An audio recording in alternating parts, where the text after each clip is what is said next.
Hey guys! This is part 3 of What If Naruto Was the Heir of the Senju clan. Hit like and subscribe if you like this one, and don't forget to check the author in the description. Let's start!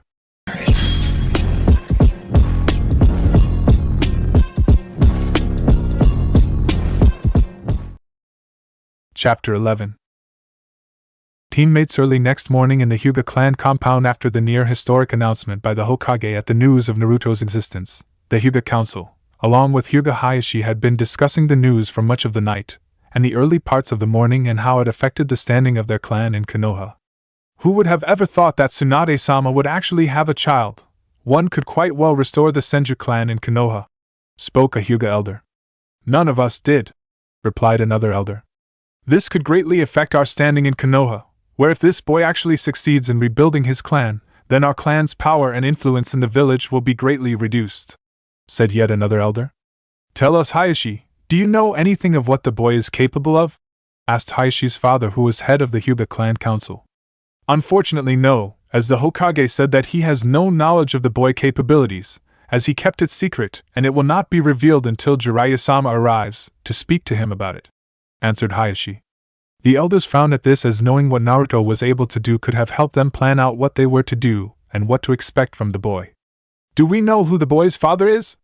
Is he a foreign shinobi, a noble from Hai no Kuni, Fire Country, or some kind of commoner? Asked one elder. No, I do not know, as the Hokage claimed that he had no knowledge of who the boy's father was, as Tsunade-sama refused to tell, replied Hayashi. And do you believe him? Asked the same elder. I do not know, as it is possible that the Hokage does know who the boy's father was but refuses to tell for whatever reason, and it is also possible he does not know, as he said. But I believe it matters little as to who the boy's father was, as the Hokage spoke he was dead, and I believe him in that, said Hayashi. At this all the elders nodded, where then another elder then spoke up. Have you met or seen the boy yet? Asked the elder. No, as the boy was attending the academy when the Hokage announced the boy to us, and he was not with him when he announced the boy's existence to the rest of the village. My guess is that the Hokage is trying to keep the boy out of the view of large crowds and other influential groups such as ourselves for as long as possible, so that he won't be overwhelmed and used in the politics of the village, spoke Hayashi. Then we must find a way to gain the boy on our side, as the boy is a Senju, the main founders of this village, and when he older he will have enormous influence in the village and will most likely have the people's support. His existence alone will shift a great deal of influence that our clan has had in the village to him, but if we can get the boy to ally with our clan, then the Hyuga clan's influence will grow greatly, said one of the elders. Hayashi, isn't your daughter Hinata in the same graduating class as the young Senju heir is in? Asked an elder. Yes, she is, and according to her and to the Jonin tutor Yuhi Kurinai that I assigned to my daughter, Hinata has become quite friendly with the young Senju heir and has already become friends with him, spoke Hayashi. Well, it seems that for once, the girl has actually done something right and has finally proven herself useful to the clan. If she can somehow get close to the boy, we can then arrange a marriage between the two once the boy's mother arrives in the village. We can use the marriage to form an alliance between us and the Senju clan, where then our clan influence and power in the village will raise to unprecedented levels, spoke Hayashi's father. As Hayashi's father said this, Hayashi's face remained unreadable and just nodded, but on the inside he was frowning, since despite common belief Hayashi cared deeply for his family, especially after the loss of his brother, and then his beloved wife Hitomi, after which Hayashi adopted the cold hard exterior that people knew him for, so that people would believe that he did not care about his daughters, or more specifically Hinata. So that people would not try hurt her, to get back him. In reality he cared deeply for his daughter, as she reminded him so much of his wife Hitomi. The other reason why he was so hard on her was because he wanted Hinata to become strong enough to defend herself. This was why he was so hard on her, and had her become a ninja and not stay in the clan to become the heiress of the clan. Hence the idea of using Hinata as a political pawn, and having her married off to make the Hyuga clan stronger and more powerful in Konoha wasn't exactly what Hayashi wanted for her. But there was little he could do, as despite common belief, Hayashi did not have full control of his clan. Although as clan head he had control over most parts of the clan along with other things, he still did not have full control. Since when it came to things that would greatly affect the Hyuga clan itself in general, such as their bloodline or status in Konoha, then the Hyuga elders could take control and overrule him on whatever decision he could make. Which was exactly what they did, when the Kumo's ambassador tried to kidnap Hinata and he killed him, where he then planned to offer himself up to prevent war from happening between Konoha and Kumo. But the elders had overruled him on his decision, believing that Hayashi was too valuable to die, where they then had his brother sent instead, and although Hayashi's brother Hizashi did it of his own free will, Hayashi still held a grudge against them for being the ones who suggested the idea and putting it in his brother's head. He also never forgave his father for it either, as it was he who came up with the idea to begin with, where he saved one of his son's life by sacrificing the other. "So it is agreed," spoke Hayashi's father suddenly and halting Hayashi's train of thought a moment ago. "Once we have gathered enough knowledge of the young Senju heir abilities and skills, and once Hinata has gotten close enough to him, we will arrange with the boy's mother an arranged marriage between the two, thereby sealing an alliance between the Hyuga clan and the Senju clan. Upon the marriage between the two of them, we will place the caged bird seal along with our bloodline blocking seal on Hinata, so to keep our clan bloodline in the Hyuga clan. Where any children that they may have will not have our bloodline, but even still the future generations of the Senju clan will still be from our own clan, thereby we can use Hinata and that link to gain control and manipulate the clan, where the Hyuga clan will finally and truly become the strongest clan in Konoha." At this, Hayashi frowned, as he did not like hearing the idea of the caged bird seal being placed on his eldest daughter, not to mention he did not like the Hyuga elders' plan, as something like this could be easily seen as treason, where many people could see this as the Hyuga clan trying to take over and interfering with another clan, which was forbidden by all clans to do. Not to mention there were still too many things that could go wrong, as past experiences on the battlefield had taught Hayashi that things rarely go according to plan. But we must hurry, as the other clans, not to mention other families in Konoha, will try and gain some kind of favor with the boy, and others will try and get their own daughters to get close to the boy so that they can arrange a marriage between their daughters and him. Yamanaka Inoichi's daughter would be the most dangerous of them all, as like with Hinata, she is in the same graduating class as the boy is. Not to mention that the Nara and Akimichi heirs could help her, as those three clans have been close with one another ever since their fathers were their ages. Spoke another elder. Agreed then, spoke Hayashi's father, where he then turned to Hayashi himself. Hayashi, I want you to tell your daughter that she is to use whatever means necessary to get as close to the boy as possible, no matter what it takes. She could very well hold the fate of the Hyuga clan in Konoha in her hands. I understand, father, and I will tell her, replied Hayashi, after which he then left the room, where he would simply approve of his daughter's friendship with Naruto and encourage her to continue on with it. Which was not exactly what the elders wanted him to do, but still close enough as it followed along their plan in some parts. Besides, who knows, with some luck perhaps Hinata can find love with Naruto in the arranged marriage between them, like he did with the arranged marriage with her mother Hitomi, that is, if elders' plan works up to that point. But regardless of this, Hayashi knew he had no choice but to follow the elders' plan, at least until he found some way that would allow him to be rid of them without causing bloodshed, in-house fighting, or turmoil in the clan. At the academy at about 9:30 in the morning, the graduating members of the class arrived in their classroom for the last time, as today they were going to meet their Jonin senseis and be formed into teams. The students all took their usual seats in the room. As Naruto entered the room, he saw Kiba and Akamaru. Although Akamaru yelped happily upon seeing Naruto, Kiba quickly turned away in a different direction that would allow him not to look at Naruto, as doing so reminded him too much of own personal humiliation. Although Kiba knew he should be grateful to Naruto for not only stopping him for being an accomplice to treason, but for also saving his life, as he had learned from the Iruka and the Hokage that if he had given Mizuki the scroll, he would have killed him. But even with this, Kiba still could not help but hold a grudge against Naruto, as every time he looked at Naruto, he would be reminded of how he had been duped, not to mention that he was still angry at how for the second time Naruto beat him easily, with just one hit. Kiba also believed that Naruto was nothing more than a silver spoon shinobi, where he was born into a powerful noble clan, with a Kage-level mother and godfather to give him special training, and was born naturally with talent thanks to his heritage. While kids like Kiba, who were born from shinobi clans that weren't as revered or as powerful as Naruto's, had to work hard to gain any kind of real strength, or to be noticed. People just naturally paid attention to Naruto just because of his heritage, while they ignored Kiba and those like him. Even Sasuke fitted in a similar category as Naruto, but he at least knew suffering and hardship with the loss of his clan. Naruto did not. As Kiba thought about last night, he could not help but feel lucky that was still a ninja, as the Hokage had decided to let him still be a genin, since he had been tricked and used by Mizuki. Unfortunately, his mother wasn't as forgiving as the Hokage, as Kiba could not help but cringe slightly at the memory, When he remembered his mother arriving in the Hokage's office and after the Hokage told her everything that happened that night.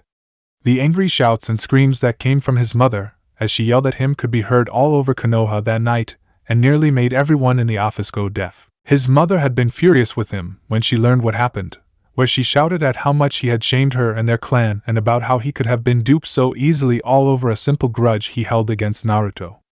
Once some had stopped yelling, the Hokage told her that Kiba would be not been punished as he had been tricked, and the event would be kept hidden if Naruto agreed to, so that Kiba and the Inuzuka clan would not be disgraced to the rest of the village.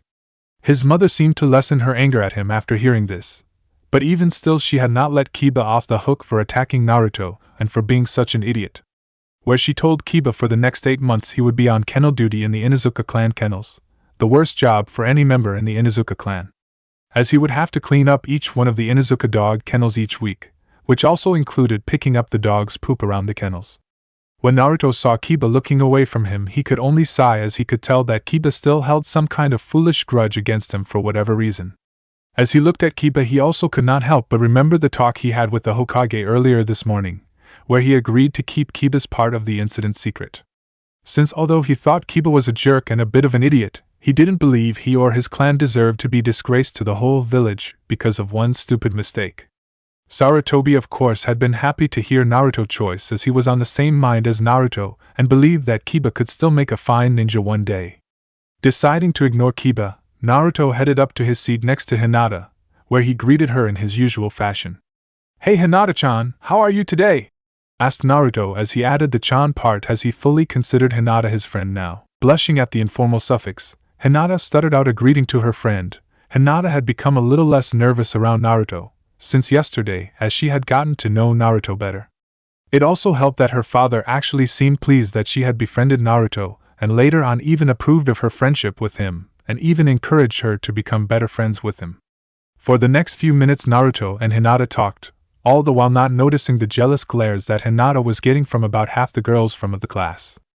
After a little while, Ino and Sakura came into the classroom at exactly the same time, and where the two of them along with a few other girls and Sasuke fan club started to yell at a boy called Tai who was sitting in a seat next to Sasuke.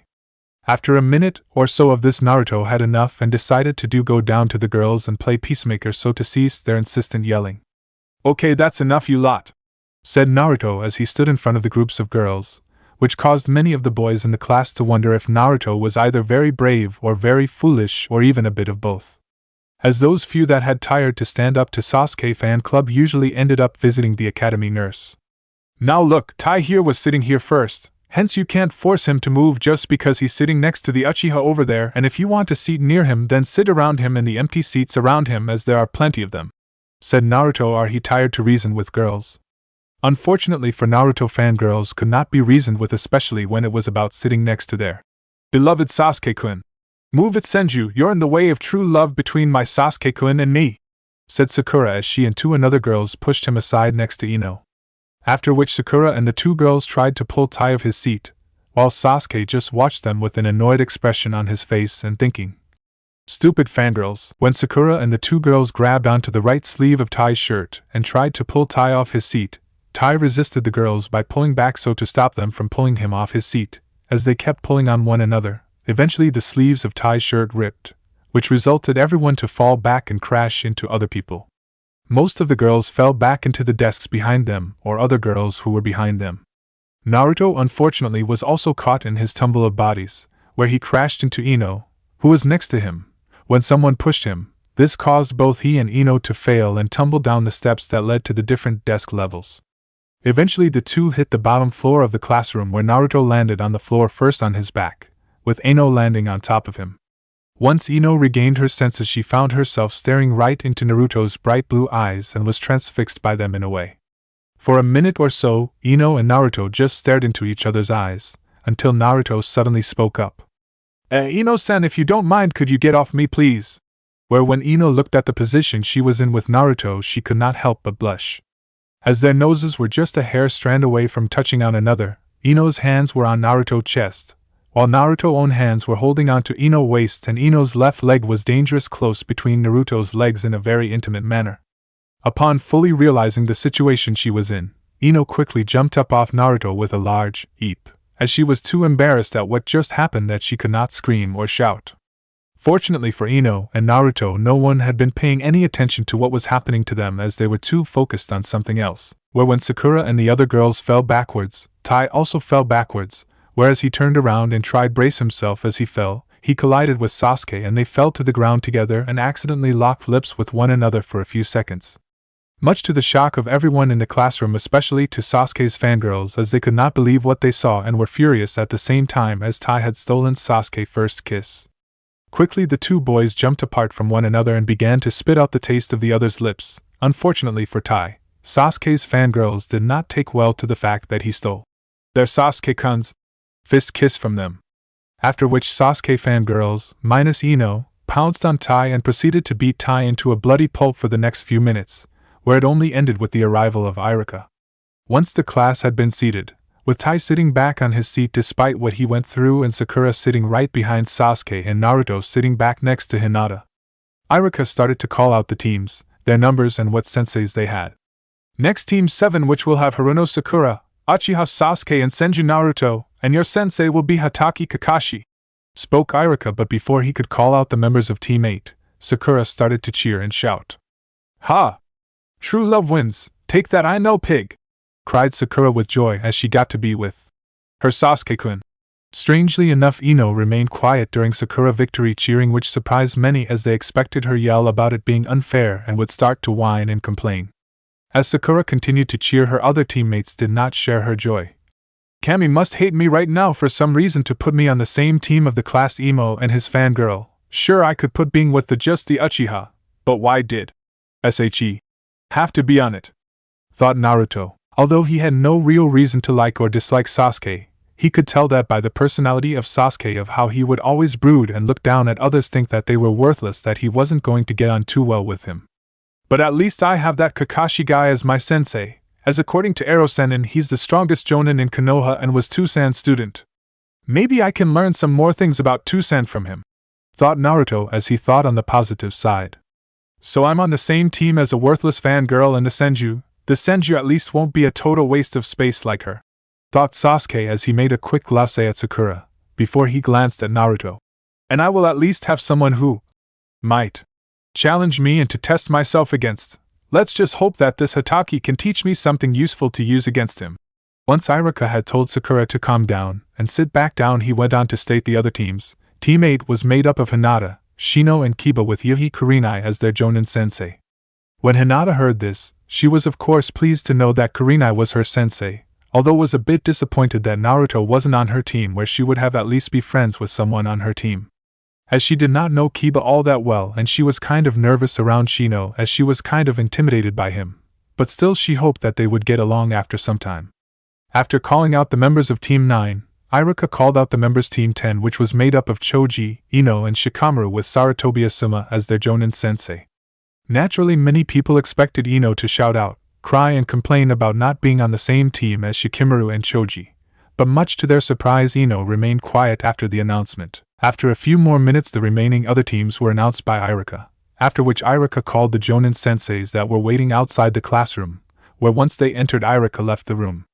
Hinata soon said goodbye to Naruto as she went to join Kurenai and her new team. They were soon followed by Ino, Choji and Shikamaru and their new sensei Asuma, who was the younger son of the Sandaime Hokage.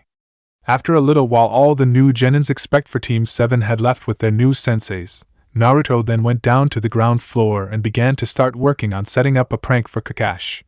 As Jiraiya had told him all about his father's former student, who was regularly late for appointments, as a way for honoring another student of his father's who died on a mission.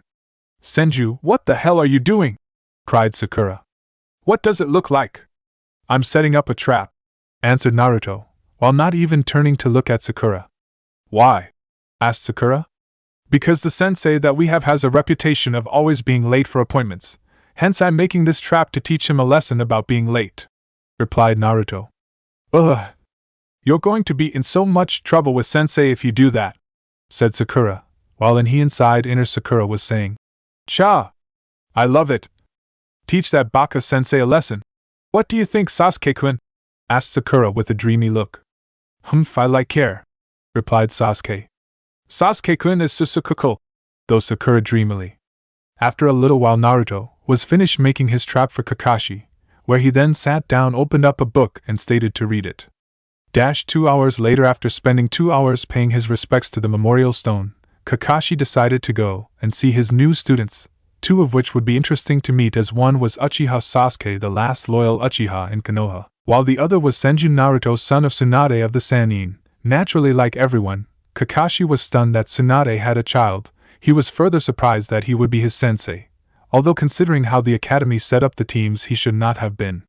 When the teams had been sorted out, several senseis had stated that the teams were unbalanced, as Kakashi had the top kunoichi, along with the Uchiha and Senju heirs, both of whom were already considered by many as prodigies. Since although Naruto was classed the dead last, many still considered him a prodigy, as he was only made the dead last because he did not fully attend the academy, and his score was only based on the exam, which he passed with flying colors. Not top mention the news of Naruto single-handedly defeating Mizuki had already spread to the other shinobi ranks, further proving the claim that Naruto was a prodigy. But even despite the complaints, the Hokage stated that if he changed them now, they would have to rearrange all the teams again. But stated that once he knew what Naruto's capabilities were, and if he made the team unbalanced, he would change the team in some form, which settled the shinobis that complained. As Kakashi made his way to the classroom, Kakashi noticed a chalk eraser stuck on the door, which would fall on his head once he opened it. The old chalk eraser on the door, gag, that takes me back. Though Kakashi with fond memories, as he remembered Obito played the same trick before one time. But still, you think that these kids could think of something more originally than this? Oh well, might as well play along. Kakashi then slid the door open and let the eraser fall on his head, which made Sasuke wonder if Kakashi was really a jonin if he fell for that lame gag. Although there was much more to the prank that Kakashi, Sasuke, or Sakura thought, as the chalk eraser was just something to distract Kakashi from the real pranks, which was a trip wire at the door that Kakashi activated when his foot crossed the wire and he entered the classroom. When Kakashi hit the trip wire, a massive stink bomb dropped from above the door and exploded at the door. Fortunately, Kakashi, being a trained shinobi, was able to get away from the stink bomb before it exploded. But when Kakashi moved away from the stink bomb, he tripped over another trip wire, which launched a flurry of kunai at him. Kakashi, although quickly used the Kawarimi no Jutsu, body replacement technique, and replaced himself with a nearby chair, which the kunais hit. But unfortunately, when Kakashi replaced himself, he activated yet another trap, where he reappeared and stood on a loose floorboard that was actually a trap and exploded, covering him entirely in orange paint, much to Naruto's amusement as he laughed at the now orange Kakashi. Gomen-sensei, but it was all Naruto's doing. Either Sasuke-kun nor I were involved at that stupid prank, said Sakura, while inside her mind inner Sakura was cheering madly at how she loved it, and it was great. Well, now that I have met you all, I have only one to say: I hate you all, especially you, said Kakashi as he looked and glared slightly at Naruto, who just grinned back and saluted Kakashi. Okay, you three, I want you all to meet me at the roof in 10 minutes, said Kakashi, as he used the Shunshin no Jutsu, body flicker technique, to disappear in a swirl of leaves, leaving Sasuke, Naruto, and Sakura alone in the classroom.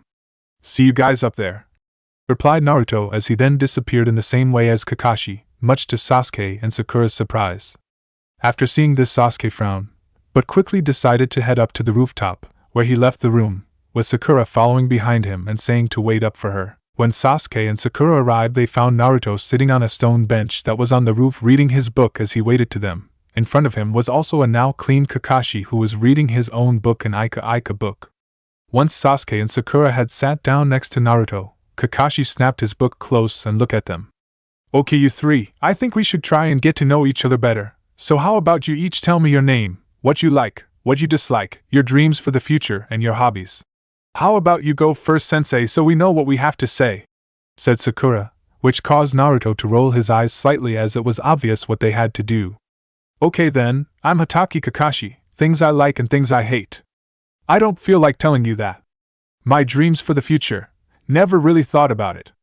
As for my hobbies, I have lots of hobbies. This of course caused Sasuke to frown and Sakura to look disappointed as it didn't really tell them anything about him other than his name. Naruto on the other hand smirked as he expected Kakashi be secretive and cryptic as he didn't like people knowing too much about him. After hearing Kakashi reply, he decided to rain on Kakashi parade. Well, I guess I have to tell them a bit about you then. Like he said, his name is Hitaki Kakashi. He is the only son of Hitaki Tsukumo, also known as the Konoha no Shiroi Kiba, Konoha's White Fang. At a young age, he was regarded as an extremely gifted prodigy, where he graduated from the academy in a single year at the top of his class at age 5.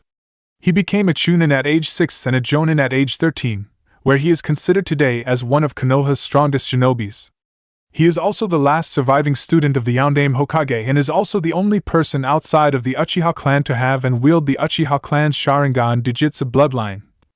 Spoke Naruto, where when he said that Kakashi had the Sharingan, Sasuke suddenly became very interested in what Naruto had to say about Kakashi. Which is why he is known throughout the shinobi world as Sharingan no Kakashi, Kakashi of the Sharingan, and Kopi Ninja no Kakashi, Copy Ninja Kakashi, and is said to have copied and mastered over 1,000 different jutsus.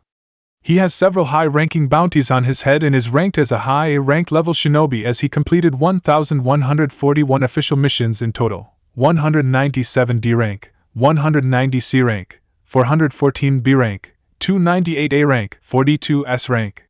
His likes are reading Ika books and eating salt-broiled sori and miso soup with eggplant. He dislikes are traitors, those who turn their back on their comrades and abandon them, any fried or sweet food, and being photographed without his mask. His hobbies are reading the Ika series, and his dreams of the future are to write his own series of the books. Spoke Naruto. Where once he finished, both Sasuke and Sakura looked at him in surprise, as he knew more about their sensei than either of them did. But none of them were more surprised, or to be more precise, stunned to hear all this than Kakashi, as Naruto knew basically everything about him, if not more than most of the people in Konoha knew about him. The only real sign of Kakashi showing his shock was the raised eyebrow from his one revealing eye, which had slightly widened in surprise. "Well, now that was unexpected, but impressive, and may I ask where you learned all this from, Blondie?" asked Kakashi. Naruto just narrowed his eyes slightly at the nickname, as he did not like it, but decided to ignore it, and then smirked. "Well, Hitatsu-san, one," which caused Kakashi to raise his eyebrow again at the nickname. "My godfather is quite good at gathering information on people, and besides, you tell a lot about yourself in your fan mail to him," which caused Kakashi to sigh, as he quickly realized that Jiraiya was Naruto's godfather, and it did make a bit of sense, as it would be only naturally that Tsunade would make her former teammate her son's godfather. Hence Jiraiya would most likely have told Naruto all about him. Although what Kakashi thought was not entirely untrue, there was still something he did not know, which was that Jiraiya also taught Naruto how to make contact with his spy network in case he needed to make contact to Jiraiya. When he could not contact him through normal means, or if Naruto needed information on certain people or groups and Jiraiya was not around to get the information for him. But that did not mean that Naruto had full run of Jiraiya's spy network, or knew how to run it to its full extent. Naruto only had contact with a few select parts of it. Jiraiya still had to teach him more about it, and how to run it effectively. "Okay then, Mr. Smarty Pants, why don't you tell us about yourself then?" replied Kakashi. "Fine then," replied Naruto. "My name is Senju Naruto. My likes include ramen, my Ka-chan, Shizen Wani-chan, our pet pig Taunton, Erosenin, playing pranks, my friends, training and reading. I dislike bullies, traitors, the 3 minutes that take to cook my ramen, and perverts," said Naruto. Which made Kakashi slightly nervous when Naruto said he didn't like perverts, where he then gave Kakashi a look that seemed eerily familiar to him in some way. Even though Kakashi was not a pervert, he did read Jiraiya's adult porno books, hence as far as Naruto was concerned it made him one.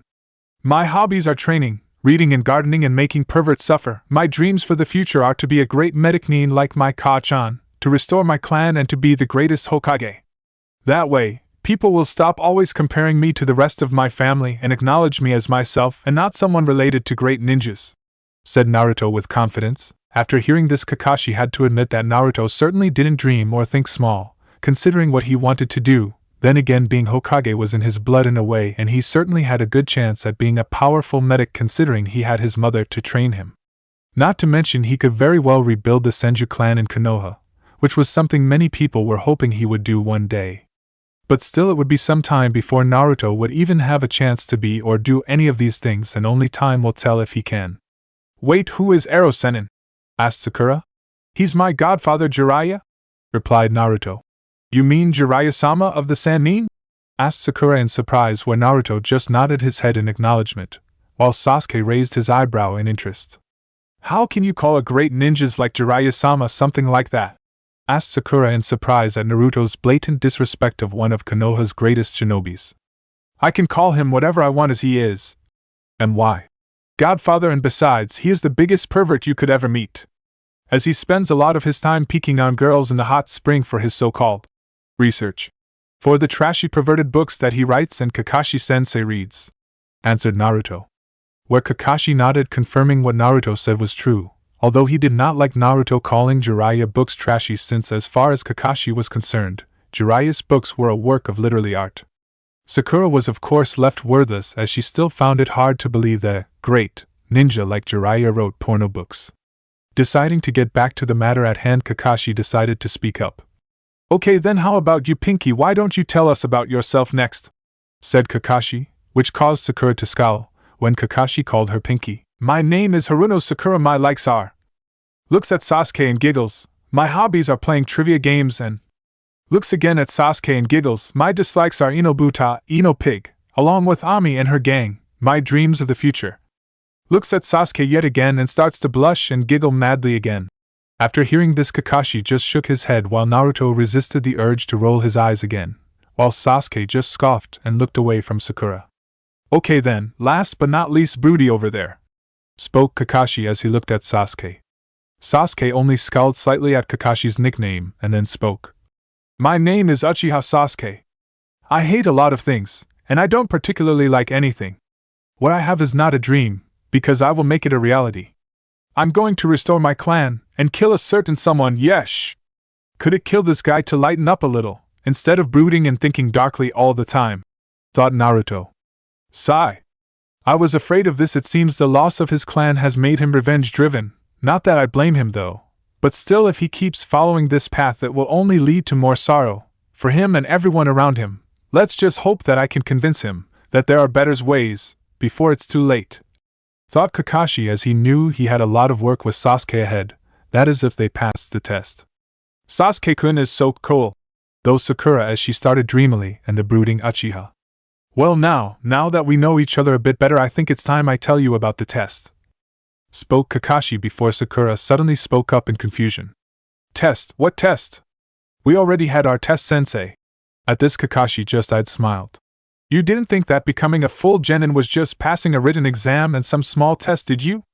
This of course caused Sakura to blush slightly as she actually did. Now as I was saying, there will be a test tomorrow morning and I expect you all to be there at 3rd training ground and I want you all there at 7 a.m. sharp and don't eat breakfast as you just throw it up during the test, spoke Kakashi, after which he saluted the 3 genin and then disappeared again in a whirl of leaves again. Once Kakashi left, Naruto left in the same manner again, saying he see them in the morning. Once Naruto left, Sakura turned to Sasuke. Sasuke-kun, would you like to go out for some dinner? She asked hopefully. No, replied simply and left the roof to go home and train, with Sakura following after him asking him to wait up and trying to convince him to have dinner with her. 9 a.m. Training Ground 3. Next to the memorial stone, currently waiting at Training Ground 3, were 2 genins. These genins were Sakura and Sasuke and had been waiting for their sensei and their other teammate Naruto to show. They had been at the training ground since 7 in the morning, and had been waiting for them for 2 hours. By which time both of them were reaching the end of their patience. Just when the 2 of them were about to leave the training ground and look for their missing sensei and teammate, a swirl of leaves appeared in front of them. Once the leaves were cleared, they saw that it was Naruto. Naruto Baka, you're late! Cried Sakura as she was about ready to lay a beat down on Naruto for making them wait, regardless of who he was and related to, as she needed something to take her frustration out on and Naruto was the best option. Cringing at the loudness of Sakura's voice, Naruto just looked at Sakura as if she was stupid. Weren't you 2 listening to me yesterday in the classroom as we waited for Kakashi-sensei? Kakashi-sensei has a reputation of always being at least 2 hours late, hence when he said 7 a.m. I knew he wouldn't show till at least 9 a.m. At this, Sasuke began to scowl and curse himself for not remembering that. Sakura was equally angry at herself. I'm also guessing that since you came here at the time he told us, you both skipped breakfast, stated Naruto as he had ate his. Neither Sasuke nor Sakura answered Naruto's statement as both their stomachs growled from hunger, as they had both skipped breakfast and knew they had been duped by Kakashi. Frustrated at being tricked by Kakashi, Sakura needed something to release her anger on and Naruto was going to be it. Fortunately, for Sakura, Kakashi arrived before anything could happen, where he greeted them with a goofy greeting. "Good, everyone here, we can get started now and dash," said Kakashi, but was stopped by Sakura screaming. "Sensei! You're late!" "Sorry I'm late, a black cat crossed my path and I had to take the long way round," he replied, which caused Sakura to sweat drop, Sasuke to wonder again if Kakashi really was a jonin, and Naruto to smile at Kakashi antics. Once everything had settled down though, Kakashi went on to explain the bell test, telling them that they had until noon to capture one of two bells, where they would each have a 33% chance of capturing a bell. He also explained to them that if none of them were able to capture at least one bell, then they would fail and be sent back to the academy. Kakashi then set the clock to go off at noon, after which he told them to begin the test and hide. Quickly Naruto and the others jumped into the different hiding spots in the nearby forestry and began to plan what they each would have to do. As they did this, Kakashi waited in the clearing outside the forestry and waited for the genin to attack. It seems that they hidden themselves pretty well, but let's see what they will do and if they figure out the true meaning of the test. Though Kakashi, with Naruto sitting on a large tree branch behind the main trunk of the tree, Naruto watched Kakashi. As he did, he began to wonder what he was going to do. Naruto knew in a one-on-one fight a genin stood no chance against a fully trained jonin. Even as skilled as he was, Naruto knew a shinobi of Kakashi's caliber was far above him. Even though Kakashi did not know what Naruto was fully capable of and would most likely underestimate him, his chances of beating Kakashi were still very small.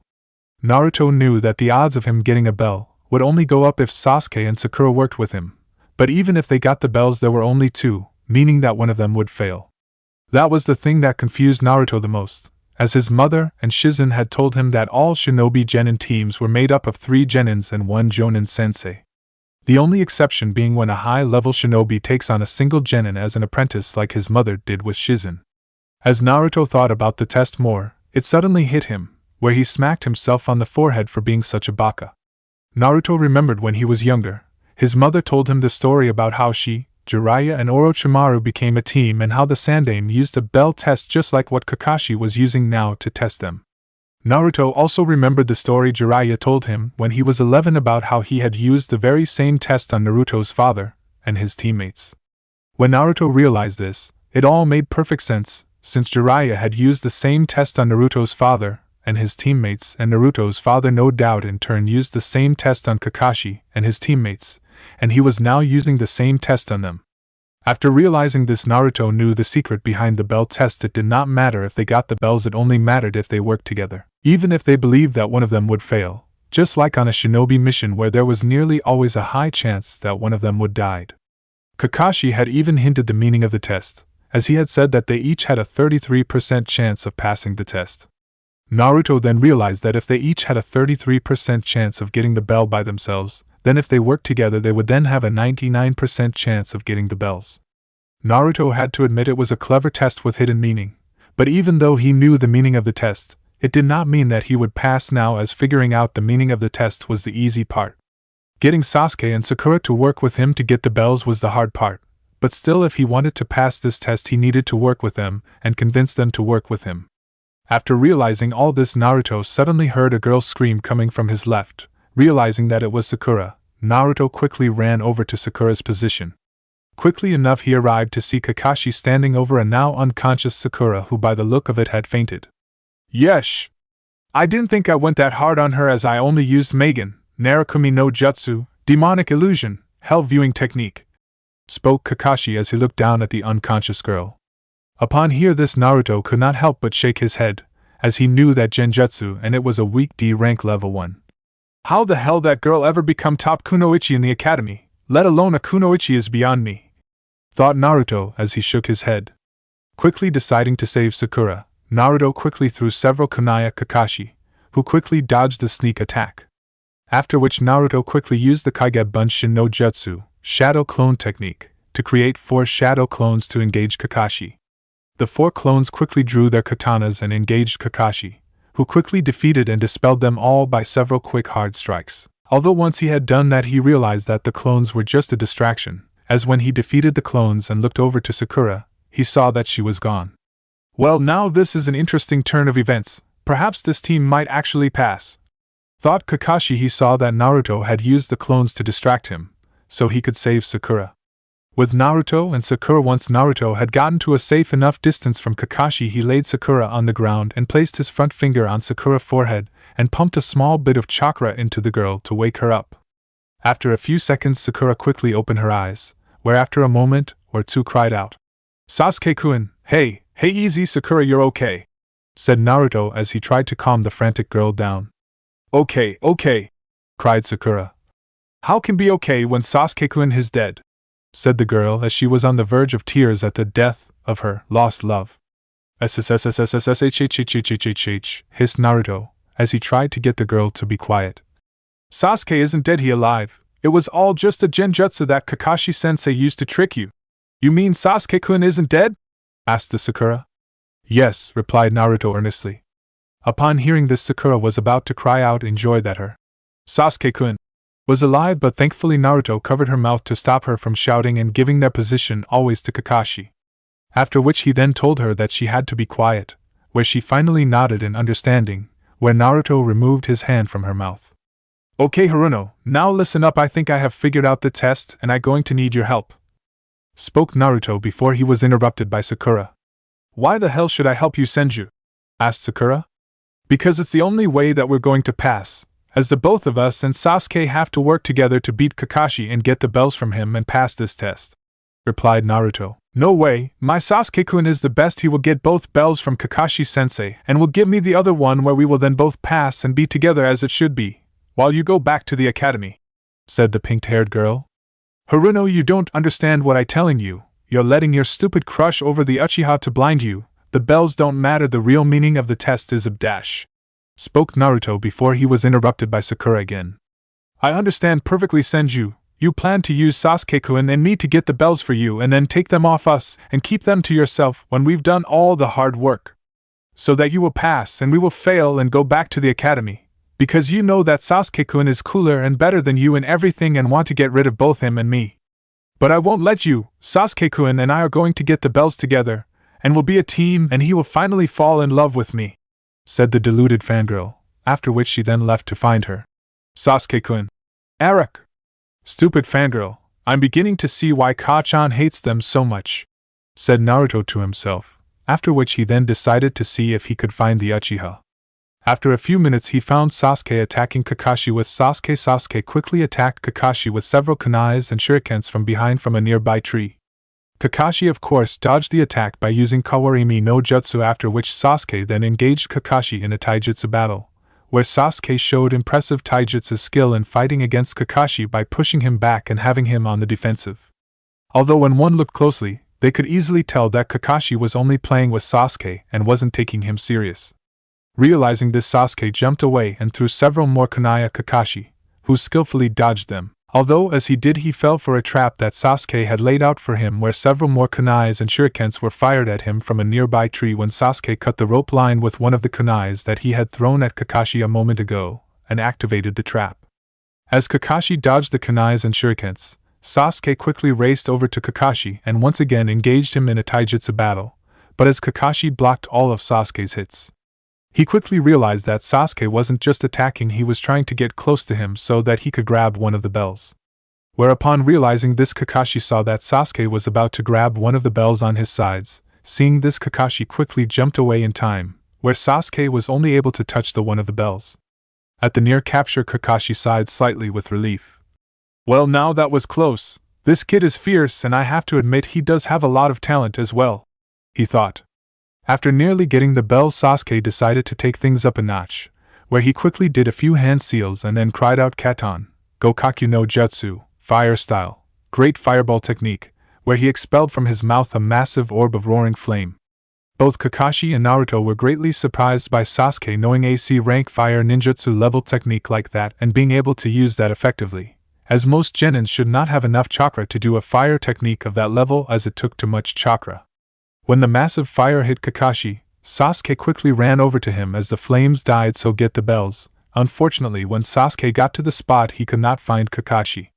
"Where did he go? Behind me, above," though Sasuke as he looked all around each direction for any sign of the Jonin sensei.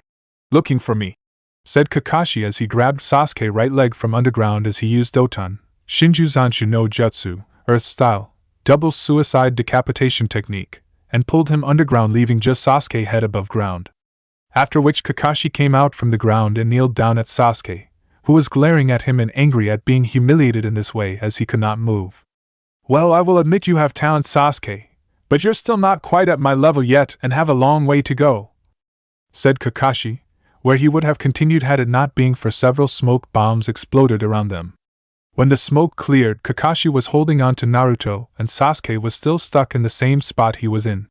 Nice try, Naruto, but not good enough, as the same trick won't work on me twice, spoke Kakashi with some humor in his voice, although that was quickly replaced with surprise as Naruto and Sasuke both smirked and puffed out of existence. Upon realizing he had been duped again by Naruto, Kakashi could not help but smile to himself, although the only sign of him smile was the U-shaped eye smile that could be seen thanks to his mask and headband covering the rest of his face. Sneaking devil, he used the smoke screen not only to cover his rescue of Sasuke but his escape as well, where he used the Kawarimi no Jutsu to replace Sasuke with a shadow clone and had it henge into Sasuke. So I would think he hadn't freed him, and then when I caught him he used the Kawarimi no Jutsu to replace himself with another shadow clone.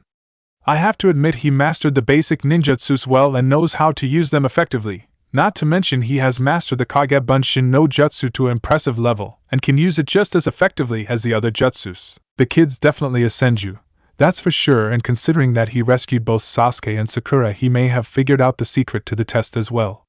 The only things left are, can he get the others to work with him, and if so, what will they do to try get the bells from me? Thought Kakashi as he walked around the clearing.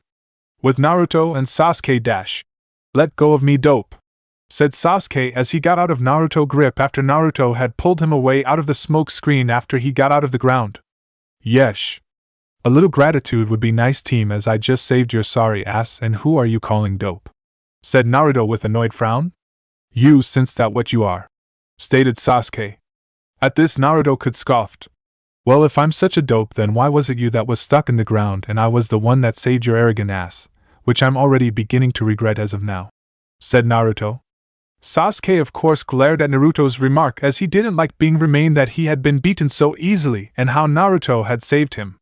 I never asked you for your help and I don't need it, ha, said Naruto in mock laughter. Save the tough talk for your fangirls, team. You and I know that you can't beat Kakashi-sensei by yourself. I don't think I can either, as he has more skill and experience than the both of yous combined, but we might stand a chance if we can work together to get the bells. At this Sasuke scoffed. You, me? Working together? Don't make me laugh, Senju. I don't need your help or anyone else. I can get those bells by myself. You guys would just slow me down as relying on others is for the weak. After which Sasuke left Naruto to go and make another attempt at getting the bells from Kakashi. Stubborn, stupid Baka team. Though Naruto when Sasuke left, as he knew that if Sakura and Sasuke did not work with him to try and get the bells, then they would all fail. But the two of them were too overconfident and full of themselves, or obsessed in Sakura's case, to work with him, or even try. Damn those Bakas, why of all the teams I could have been put on I had to be stuck with these two. If it had been anyone else I might have gotten them to work with me, but these two just won't listen to reason. Now there is only one chance of us passing this exam, and I had hoped not to go all out, at least until after I was fully installed into a team, but now I have no choice as it's my only chance to pass this test, thought Naruto. With Kakashi after Naruto's rescue of Sasuke, Kakashi wandered around the clearing waiting for Naruto and possibly the others to make their next attempt. After waiting a few minutes, Kakashi was starting to get bored and was about to get his Aika Paradise book from his pouch and read it while waiting. But before he could even try, he suddenly felt the chakra signature approach him. After a few seconds, Naruto appeared in the clearing by himself. Well, is it your turn now, Naruto? I'm kind of surprised that you're here by yourself. I thought Sakura and Sasuke would be with you after you rescued them, spoke Kakashi, as he kept an eye out for them in case Naruto was a distraction so that Sasuke and Sakura could sneak up on him. Unfortunately they aren't, as they didn't want to work with me, replied Naruto calmly. Well, that's unfortunate, replied Kakashi, although he wasn't surprised as all the other teams he tested failed to realize the true meaning of the test. But still Kakashi was disappointed when he heard this and had actually hoped that this team would pass, as Naruto obviously had figured out the true meaning of the test.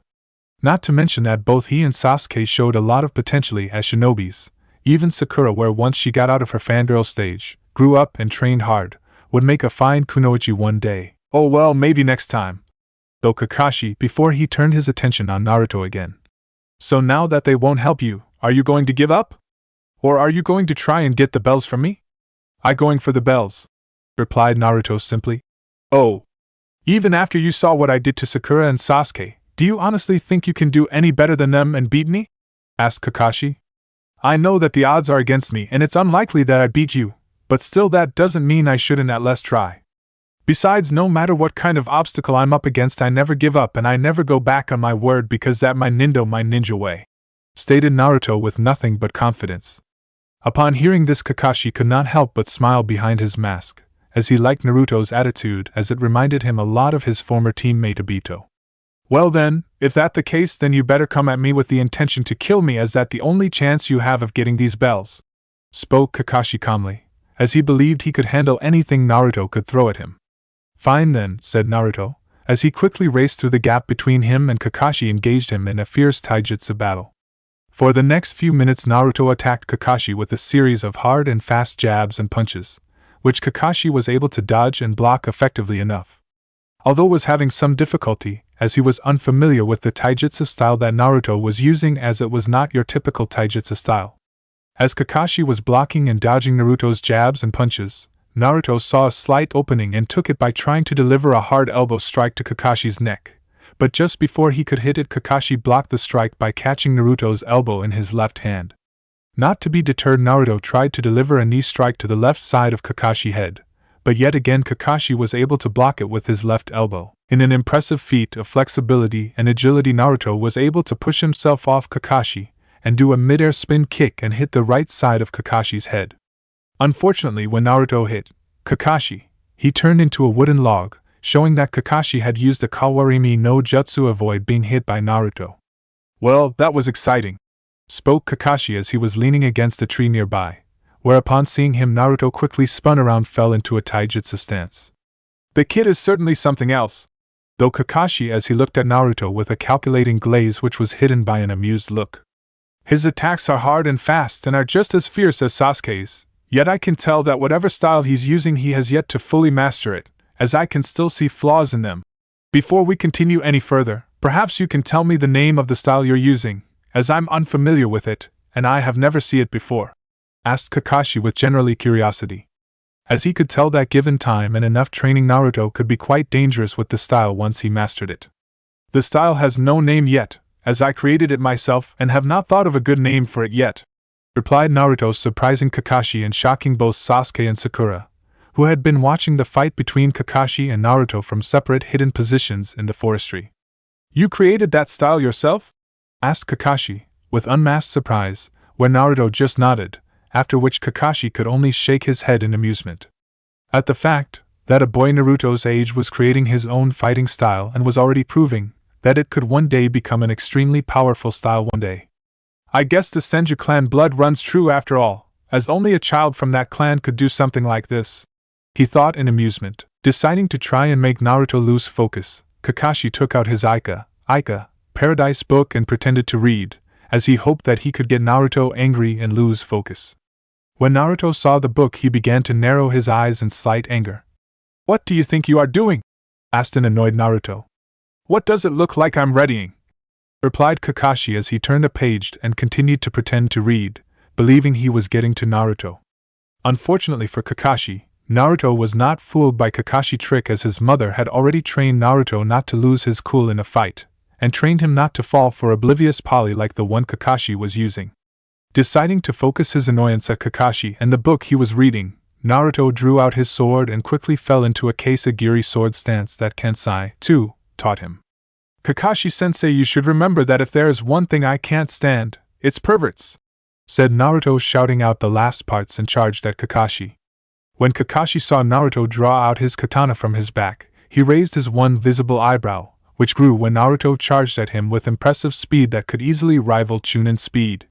Quickly, Kakashi had been able to dodge several of Naruto's sword slashes, but just barely. Quickly realizing that he could not fend off Naruto like this, Kakashi quickly put away his book and took out a kunai and used it to block Naruto's sword strikes and slashes.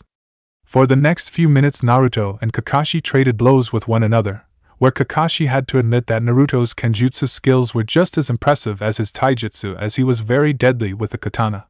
But as impressed as Kakashi was with Naruto, he was utterly flabbergasted with Naruto when he started to channel chakra into his katana, increasing the length and density along with the sharpness of the blade. He then cut through Kakashi's kunai and nearly cut him in two, where thanks to some quick reaction he replaced himself with a log. The Hien no Jutsu, flying swallow technique, that mean he must have a wind nature affinity. Though Kakashi in complete shock of Naruto's skill level, when he reappeared a few away from Naruto. Kakashi was even more surprised that Naruto had a nature affinity that rare, as very few had it outside of Suna and Kaze no Kuni, Wind Country, and even fewer have it in Konoha and Hai no Kuni, Fire Country. How on earth can he do an advanced chakra flow technique like that? It takes years for any shinobi to do something like that. Taking advantage of Kakashi's shock, Naruto attacked Kakashi with his now chakra-enhanced katana. Kakashi was able to narrowly dodge the chakra-enhanced sword slashes in time, but just barely, as he got several cuts on his clothing and on his body. After a minute or so of this, Naruto decided to show Kakashi what he really was capable of with his sword. He then began to flow wind chakra into his katana and swung it in a horizontal slash and cried out, "Surashifu, wind slash!" where he created a crescent-shaped blade of wind.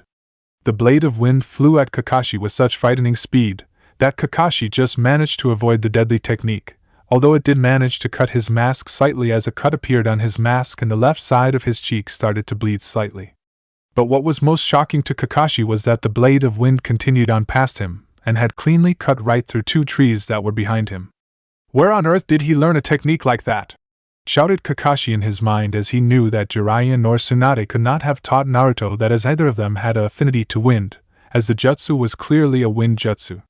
Sasuke and Sakura, who had been watching this, were equally as stunned and shocked as Kakashi, if not more. "How the hell did he do that?" cried Sakura in her mind. "How the hell should I know?"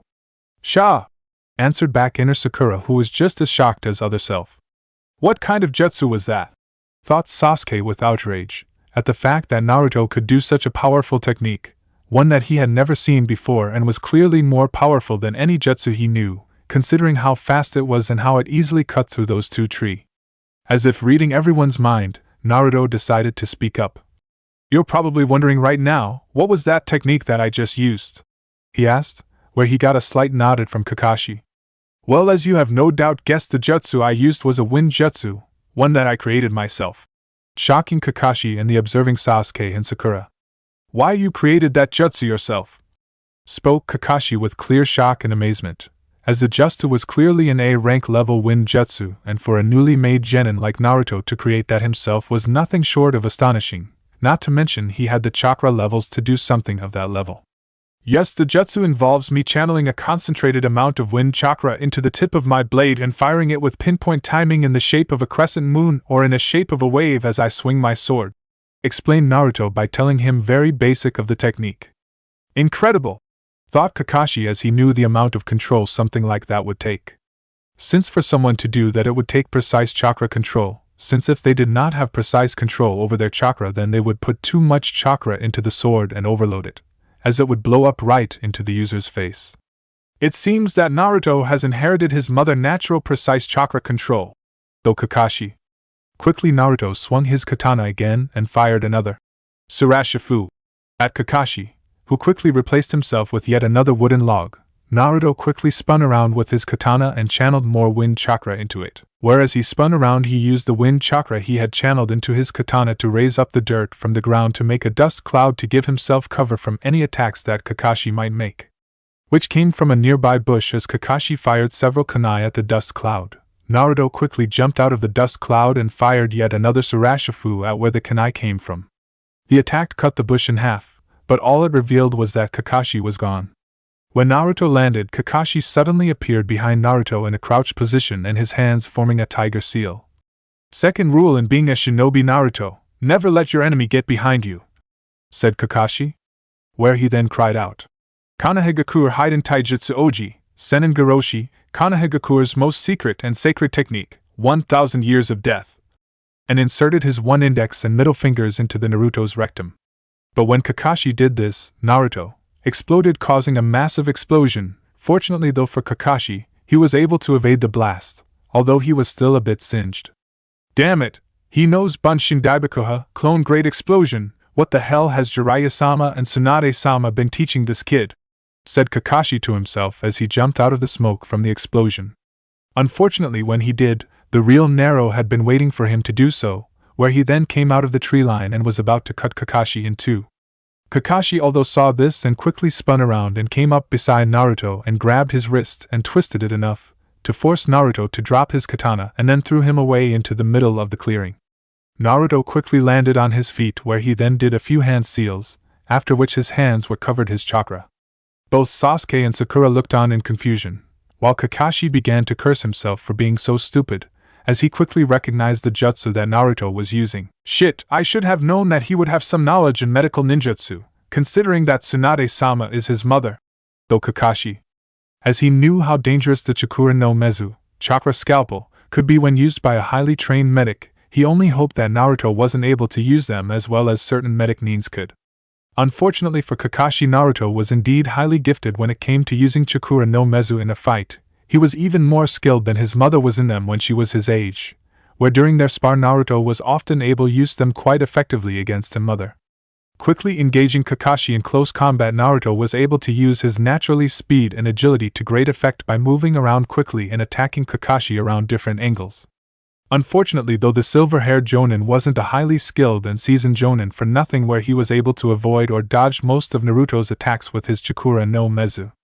But still, Naruto was still able to get a few hits on Kakashi, where he was able to cut some of Kakashi's muscle tissues and tendons on his legs and arms, which slowed the Jonin down a bit as he struggled a bit to get his arms and legs to move in time to dodge more of Naruto's attacks. After a few more minutes of fighting like this, Kakashi quickly dropped a few smoke bombs, where Naruto quickly jumped away so that Kakashi couldn't sneak up on him in the smoke. Soon enough the smoke dissipated and Kakashi was gone. Naruto quickly went on alert as he knew Kakashi could sneak up on him any second. Quickly looking around left, right, in front of him, behind and above, Naruto could still see no sign of Kakashi and could not sense him anywhere nearby. With no luck at finding Kakashi, Naruto decided to use another technique he had created, called Chakura no Purusu, Chakra Pulse. The technique worked like acoustic location or sonar, where instead of using sound to determine the distance and direction of something, Naruto would use chakra. By placing his front two fingers on the ground, Naruto would send a large but concentrated burst of chakra out from his finger like a shock wave through the ground, which would spread out to about 500 meters from where he was. There the chakra shock wave would create a sort of chakra echo with anything that it hit and had chakra, thereby allowing Naruto to determine the exact location of the person in question. The technique also allowed Naruto to determine the amount of chakra the person had, hence allowing him to know how strong his opponent was. The technique, of course, could only be used by someone with large amount of chakra and had to have precise control over their chakra and have pinpoint timing. Also as well, the technique could only work in finding a person when the person in question was either on the ground or was on something that was on the ground like a tree of a building. But if the person was in the air, then the technique would be unable to locate said person. Naruto had come up with the technique when he read about how bats use sonar to find their way around things, from a book about animals. After which he thought about how he could use the same kind of method with chakra instead of sound. After deactivating his Chakura no Mezu and then used his Chakura no Purusu to find Kakashi, within a second or two of using the technique, Naruto found Kakashi's location. He found that Kakashi was hiding about 10 feet away from him underground. After locating Kakashi, Naruto decided that it was time to take off the kid's gloves and go all out on Kakashi if he wanted to get the bells in time, as he knew that time was almost up. Begin Himataru Tushur soundtrack. He then quickly channeled an immense amount of chakra inside his body, and a moment later gathered it into his fist, when Naruto then slammed his fist into the ground and cried out, "Chikukuhendo, Earthshaker Impact!" and released the chakra into the ground, where thanks to his superhuman strength, Naruto pulverized the ground around him into miniature pieces by the excess shock of his attack, which then raised the ground up all around him and scattered all the earth pieces around the clearing, completely destroying the clearing and the training area. This of course revealed a now wide-eyed and stunned Kakashi out of the ground, where he had been hiding. Upon seeing Kakashi, Naruto smirked at the now wide-eyed and stunned silvered-haired Jonin and then spoke. "Kakashi-sensei, I found you," said Naruto as he continued to smirk deviously. It was then that Kakashi realized where he had seen that devious smirk before. It was the same devious smirk his mother would have when she was about to lay a major beat down on someone, mainly Jiraiya. He destroyed the entire training ground, with a single punch to the ground. What insane strength! Thought a stunned and shocked Kakashi in his mind before regained himself. He definitely his mother's son, and she has clearly been teaching him more than just medical ninjutsu. Kakashi wasn't the only person to be utterly blown away at what Naruto had just done, as both Sakura and Sasuke could still not believe what they just saw Naruto do. How the hell did he do that? He can't be human! Though Sakura. Cha, who cares, just don't piss him off, as he could kill us both, Cha, spoke inner Sakura, where for once Sakura was in full agreement with her other self. Such incredible strength and power! Is this the kind of power one gets from training under members of the Sannin? Thought Sasuke with shock and anger, as it was oblivious from just this alone that Naruto was far above him in not only strength but in power. For the next few minutes Naruto and Kakashi just stood in front of each other and stared at one another. Crap, I have to be even more careful around this kid because if I'm not he could actually kill me and bury me with one hit alone, muttered Kakashi to himself. He then quickly jumped out of the now ruined training ground and into the tree line so to have some cover. End Haimatari Tushur soundtrack. Naruto quickly followed after Kakashi and started to attack him, where he tried to get close enough to land that hit on Kakashi. Unfortunately though, Kakashi was not about to let Naruto get that one hit as he continued to jump around and dodge all of Naruto's kicks, punches, knee kicks and elbow strikes. For the next few minutes Naruto and Kakashi continued their game of cat and mouse, where Naruto chased after Kakashi and tried to hit him, but each time Kakashi would avoid each attack, where Naruto would either hit the ground or just a tree and destroy it. As Kakashi was dodging another series of Naruto attacks, he cursed his rotten luck that he had to get a male version of Tsunade on his genin team. He also wondered if this was somehow Kami's payback for reading Ika Ika. At the same time he was even cursing himself for telling Naruto come at him with the intention to kill, which he was clearly doing so as Naruto might have actually killed him more than once in the past few minutes. As he continued to dodge, Kakashi suddenly found himself backed up against a tree, with Naruto charging at him with another superpowered punch. Quickly Kakashi spun around the tree to avoid Naruto's punch, where instead of hitting Kakashi, Naruto hit the tree where he blew apart a large piece of the trunk and caused the tree to fall down. Whoa, that was close, thought Kakashi when he saw the tree fall down, where he then quickly jumped away to avoid another one of Naruto's supercharged kicks, where Naruto destroyed yet another tree when he hit it instead of Kakashi. Well Naruto, I have to admit your strength is impressive, but it's still no good if you're not fast enough to land a hit on me, spoke Kakashi from high tree branch near Naruto. We see about that, said Naruto as he formed a hand seal and cried out, Kage Bunshin no Jutsu, and created 4 shadow clones of himself and had them attack Kakashi. Shit! Cursed Kakashi as he saw the shadows clones come at him as he dodged their attacks, as they were able to use Naruto's superhuman strength as well. After dodging another attack from one of the clones, Kakashi quickly jumped into the air and threw several shurikens at once and hit the clones with pinpoint precision, causing them to disappear. Unfortunately, the clones were just another distraction for Kakashi, so to allow Naruto to come behind him, when Naruto then appeared in midair right above Kakashi and did a falling axe kick and cried out, Reshuken, Fisher Kick Fist. Luckily for Kakashi, he saw Naruto appear right before attack hit him and was able to do a midair spin to avoid being hit by Naruto's Reshuken. When Kakashi avoided Naruto's Reshuken, Naruto fell right past him, where his kick hit the ground and caused a large fissure in the ground, making Kakashi glad that he had avoided being hit by that attack when he landed nearby. Unfortunately, Kakashi was not able to ponder for long on how lucky he was, as Naruto quickly got back on his feet and charged forward at him with a straightforward punch and hit Kakashi right in the gut, although when he did hit Kakashi, he exploded into a puff of smoke. Damn it, he got away again. He used a replacement jutsu and replaced himself with a shadow clone he had created, thought Naruto, where he then used his Chikura no Purusu to find Kakashi again. With Kakashi dash. Man, I never thought I'd have this hard a time with Naruto, let alone any of the others in this test, muttered Kakashi to himself, as he hid behind a tree trunk on a thick tree branch so to give him to catch his breath. But as Kakashi was catching his breath, his shinobi senses were telling him that there was something amiss. Stretching out his senses to find anything out of the usual, he suddenly felt a change in his chakra and quickly realized that he was under a genjutsu. Quickly he used the genjutsu kai, genjutsu release, to break out of the genjutsu, When he did this, the genjutsu faded, revealing it to be a Magen, Kokoni Araizu no Jutsu, demonic illusion, false surroundings technique. As Kakashi found himself on the ground below the tree that he thought he was on instead of being on one of its branches. "Not bad, Naruto, but still not good enough to fool me," spoke Kakashi out loud as he got ready for any attack that Naruto would make next. But what happened next he did not expect to happen, as a tree suddenly sprung out of the ground and coiled itself around Kakashi and wrapping up his hands, arms and legs, completely robbing him of his mobility. "How this then, sensei?" asked Naruto as he came out of the tree that was wrapped around Kakashi and ready to strike Kakashi in the neck with the kunai he had in hand. "Shit! He used a Magen, Niju Kokoni Araizu no Jutsu, demonic illusion, double false surroundings technique, to trick me, as the Magen, Kokoni Araizu no Jutsu was just to distract me, so that I would not sense the Magen, Jubaku Satsu, demonic illusion, tree binding death, when he used it on me until it was too late. Damn it, I didn't think he'd be this skilled in genjutsu. I got stop underestimating this kid," thought Kakashi, as he cursed himself for being underestimating Naruto again. Quickly before Naruto could strike, Kakashi bit his lip to cause enough pain to get out of the genjutsu.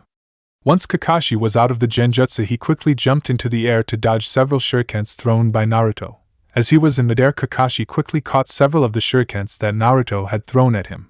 When he landed, he then threw them at Naruto and hit him in the chest. But as they did, Naruto exploded into a puff of smoke, revealing that he was a shadow clone. When Kakashi discovered this, he suddenly found himself unable to move. As he looked around with his eyes, he suddenly saw several seals craved on the trees around him.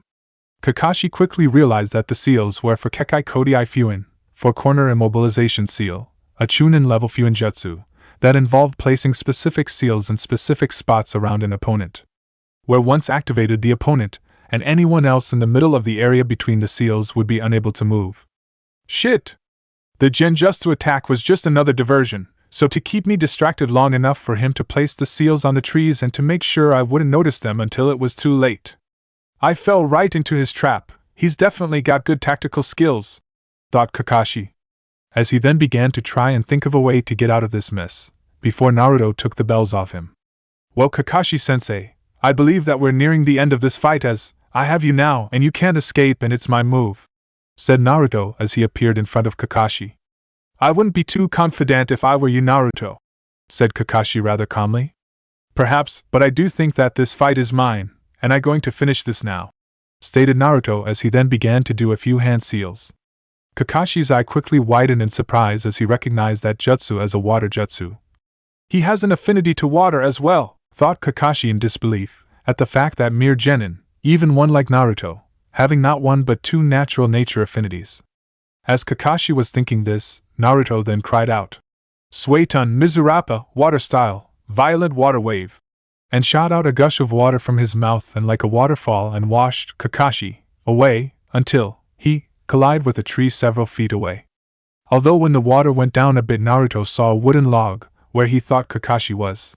"Damn it, I thought sure I had him. He must have replaced himself at the very moment that my attack washed away the first two seals. That takes some serious skill, as he only had a second or two, but I should have expected that since this guy didn't become a living legend for being sloppy," thought Naruto. Where the moment he had finished thinking this, Kakashi appeared right beside him and hit him in the back of the neck, knocking him out. "Sorry, Naruto, but I won this round," said Kakashi as he saw Naruto fall to the ground, but to his surprise, as soon as Naruto hit the ground, he puffed out of existence, revealing him to be yet another shadow clone. "Damn it, another shadow clone! How many does he have? He must have replaced himself with the shadow clone as soon as I came up behind him. Crap! How much chakra does this kid have, as most genin would have collapsed and be unconscious from chakra exhaustion long by now. Especially when you consider the number of different jutsus he used, their levels, and how many times he has used them in this fight. Not to mention how long he has been fighting against me," though Kakashi as he looked around for any sign of Naruto. It was in that moment that Kakashi then saw Naruto appear 30 feet away from him, and then a few hand seals before crying out Dotun, Retsudo Tensho, Earth style, tearing earth, turning palm, where the ground around Kakashi spiraled inwards on itself, and was about to bury him alive. Fortunately for Kakashi, he had been able to jump into the air in time to avoid being crushed or buried alive by the earth. As he flew in the air, Kakashi was once again surprised by Naruto's abilities, He has 3 nature affinities. He though in surprise. Once Kakashi landed on the ground, he suddenly felt a something stab him in the leg. When Kakashi looked down, he saw several Senbon needles stabbed into his leg and saw a pair of hands holding onto his legs. He then realized that Naruto must have sent a clone underground and used the Doton, Mogirigaku no Jutsu, Earth Release, hiding like a mole technique, to travel underground. Before Kakashi could even try and get out of the grip, he suddenly started to feel weak and was finding it had to focus his chakra. It was then that Kakashi realized that the Senbon needles were covered in poison. It was also then that 2 more shadow clones appeared out of the bushes on either side of Kakashi, where they then quickly grabbed onto Kakashi's arms and held him in place and keep him from doing any hand seals. It's time to end this fight once and for all, Kakashi-sensei, as I need those bells, now, spoke Naruto, where he then quickly made 2 shadow clones and then did several dozen hand seals with impressive speed. As Naruto was doing the seals, Kakashi quickly recognized them as ones used for another water jutsu, one more powerful than the one Naruto used earlier. Kakashi tried to get out of the clone's grip, but they were too strong and he was too weak thanks to the poisoned Senbon needles. Naruto quickly finished the hand seals and then cried out, Suiton, Suryuden no Jutsu, Water Style, Water Dragon Bullet Technique, after which the moisture came out of the surrounding grass and leaves, leaving them shriveled and dried up, as well as coming out from the air around him and formed into a giant, powerful water dragon. At the same time, one of the clones started to channel its lightning affinity into the water dragon, while the other channeled its wind affinity into it. The second clone's wind affinity increased water dragon's speed and power greatly, while the lightning affinity from the other clone covered the water dragon and increased its attacking power. With these 2 other affinities combined with the water dragon, Naruto then cried out, Mizufu, Kanbo Rakurai, Psycho no Suryuden Danaki, Water, Wind, Lightning Combo, Supreme Electric Water Dragon, where the massive lightning and wind-empowered water dragon charged forward at Kakashi with incredible speed. Kakashi could only watch as the massive lightning and wind-empowered water dragon charged at him with incredible speed, as he was too weak from the poison and too shocked to try and move, due to the fact that Naruto showed skill far beyond the average shinobi, as he had created this massive water dragon out of just the surrounding moisture alone, as well as combined it with 2 other affinities to make it stronger, not to mention the most shocking part being that Naruto showed he had 4 naturally nature affinities. Within seconds, the massive attack collided with Kakashi and the shadow clones, where the shadow clones puffed out of existence, while Kakashi was sent streaming down through the ground and through several dozen trees with such tremendous power that the water attack hollowed out the ground and tore the trees apart when it hit them. By the time the attack ended, Kakashi was washed up with his back against a single large tree that he had slammed against, which had somehow withstood the remnants of the attack. Once the attack ended, Kakashi opened his eyes groggily as his body was reeked with pain from the massive force and power of the lightning and wind-empowered water dragon, although he couldn't feel the pain, as his body was numb from the lightning that had ran through his body from the electrified water of the attack. Kakashi looked around to see where Naruto was, but saw him nowhere in sight. Deciding to look a gift horse in the mouth, Kakashi decided to try and escape before Naruto came to finish him off. But before he could even manage an attempt to try and flee, he suddenly heard Naruto cry out from some unknown location, Mokutan, Mokushiku, would release, wooden tentacles. After which dozens of wooden tentacles from the tree behind him came out of the ground and from the tree itself, where they started to wrap around his body and restrained him. Impossible, he can use Mokutan as well. What the hell can't this kid do? Thought Kakashi in stunned disbelief once again.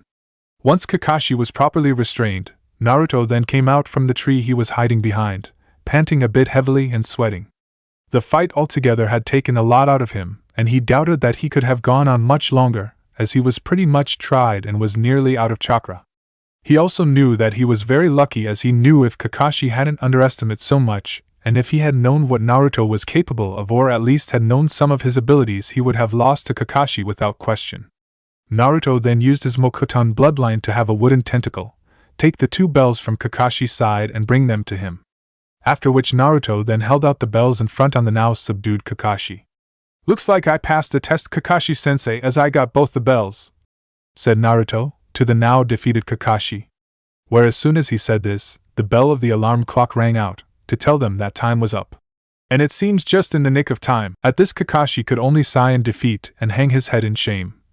He beat me fair and square, and once the other Jonins hear of this, they're never going to let me live it down. As Kakashi dwelled over his defeat at Naruto's hands, Naruto turned to his far left and then cried out, "You two can come out now, I know you both been watching us from the start." Seeing as they were already found out, both Sakura and Sasuke came out from their hiding spots behind some tree.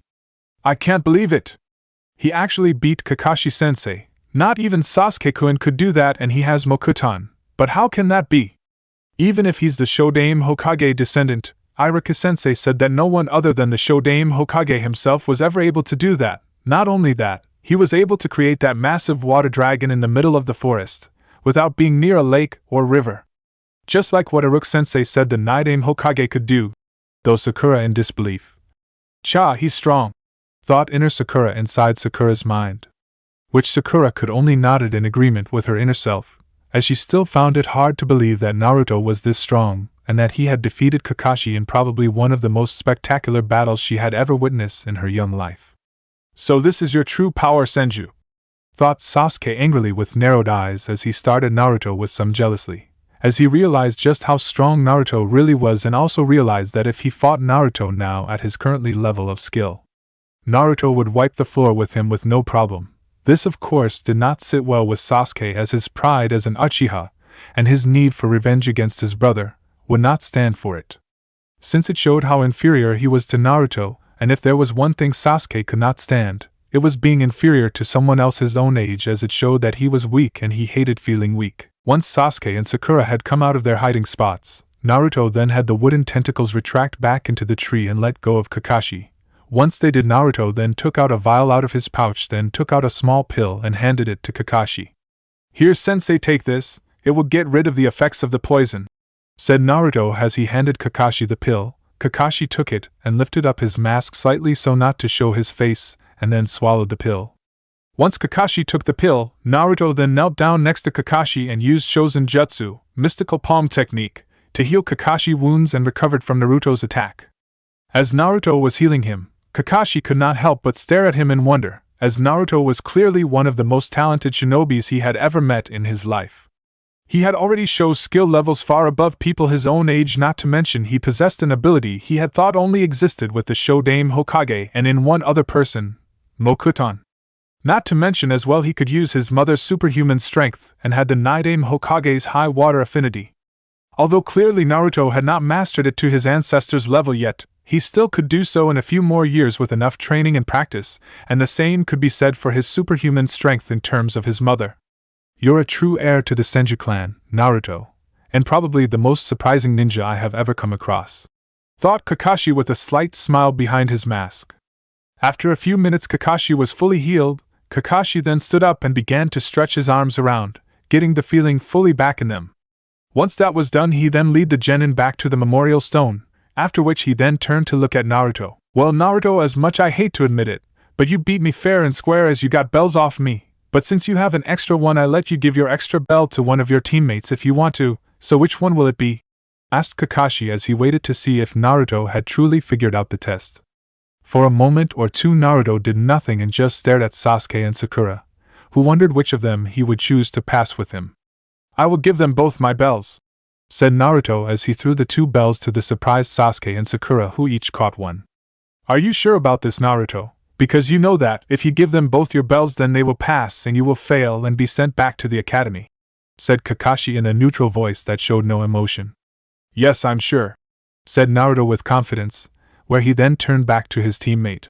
"Although I don't like either of you much, you are still leave shinobis and my comrades in arms, and even if I don't like you, I won't leave you behind and I will always have you back, even if it costs me my life," spoke Naruto without any hesitation, surprising both Sakura and Sasuke at his statement. After a moment or two of silence, Sasuke suddenly spoke up. "I don't want your pity dope, so you can Kodash," said Sasuke, as he took Naruto's speech as a sign of pity, which was something he could not stand for either. But before he could finish what he was about to say and throw the bell at Naruto, Kakashi interrupted him. "Well then, Naruto, I have only one thing to say to that," as he held his hand out in neutral thumbs out, before he then turned it upwards to a thumbs up. "You all pass," after which he did a U-shaped eye smile. "But Kakashi-sensei, you said that we would have to have a bell to pass the test and Naruto doesn't, so why does he pass with us?" asked a confused Sakura. "Would you care to explain it to them, Naruto?" As you clearly figured it out? Asked Kakashi as he turned to Naruto, to which Naruto nodded. The test was never really about the getting the bells. The bells were just something to divide use and think only for ourselves and blind use to the true meaning of the test, said Naruto. When he saw that neither Sasuke nor Sakura got what he was saying, he decided to go into more detail. You see, there was a secret behind the bell test. It did not matter if we got the bells, it only mattered if we worked together. Even if we believed that one of us would fail, just like on a shinobi mission where there is nearly always a chance that one of us would die on it. Kakashi-sensei had even hinted the meaning of the test, as he had said earlier that we each had a 33% chance of passing the test. Hence, if we each had a 33% chance of getting the bell by ourselves, then if we worked together we would then have a 99% chance of getting the bells. That was what I was trying to tell you both when I rescued each of you, stated Naruto, matter-of-fact tone of voice, where both Sasuke and Sakura eyes widened in realization, while Kakashi just nodded his head smiling behind his mask.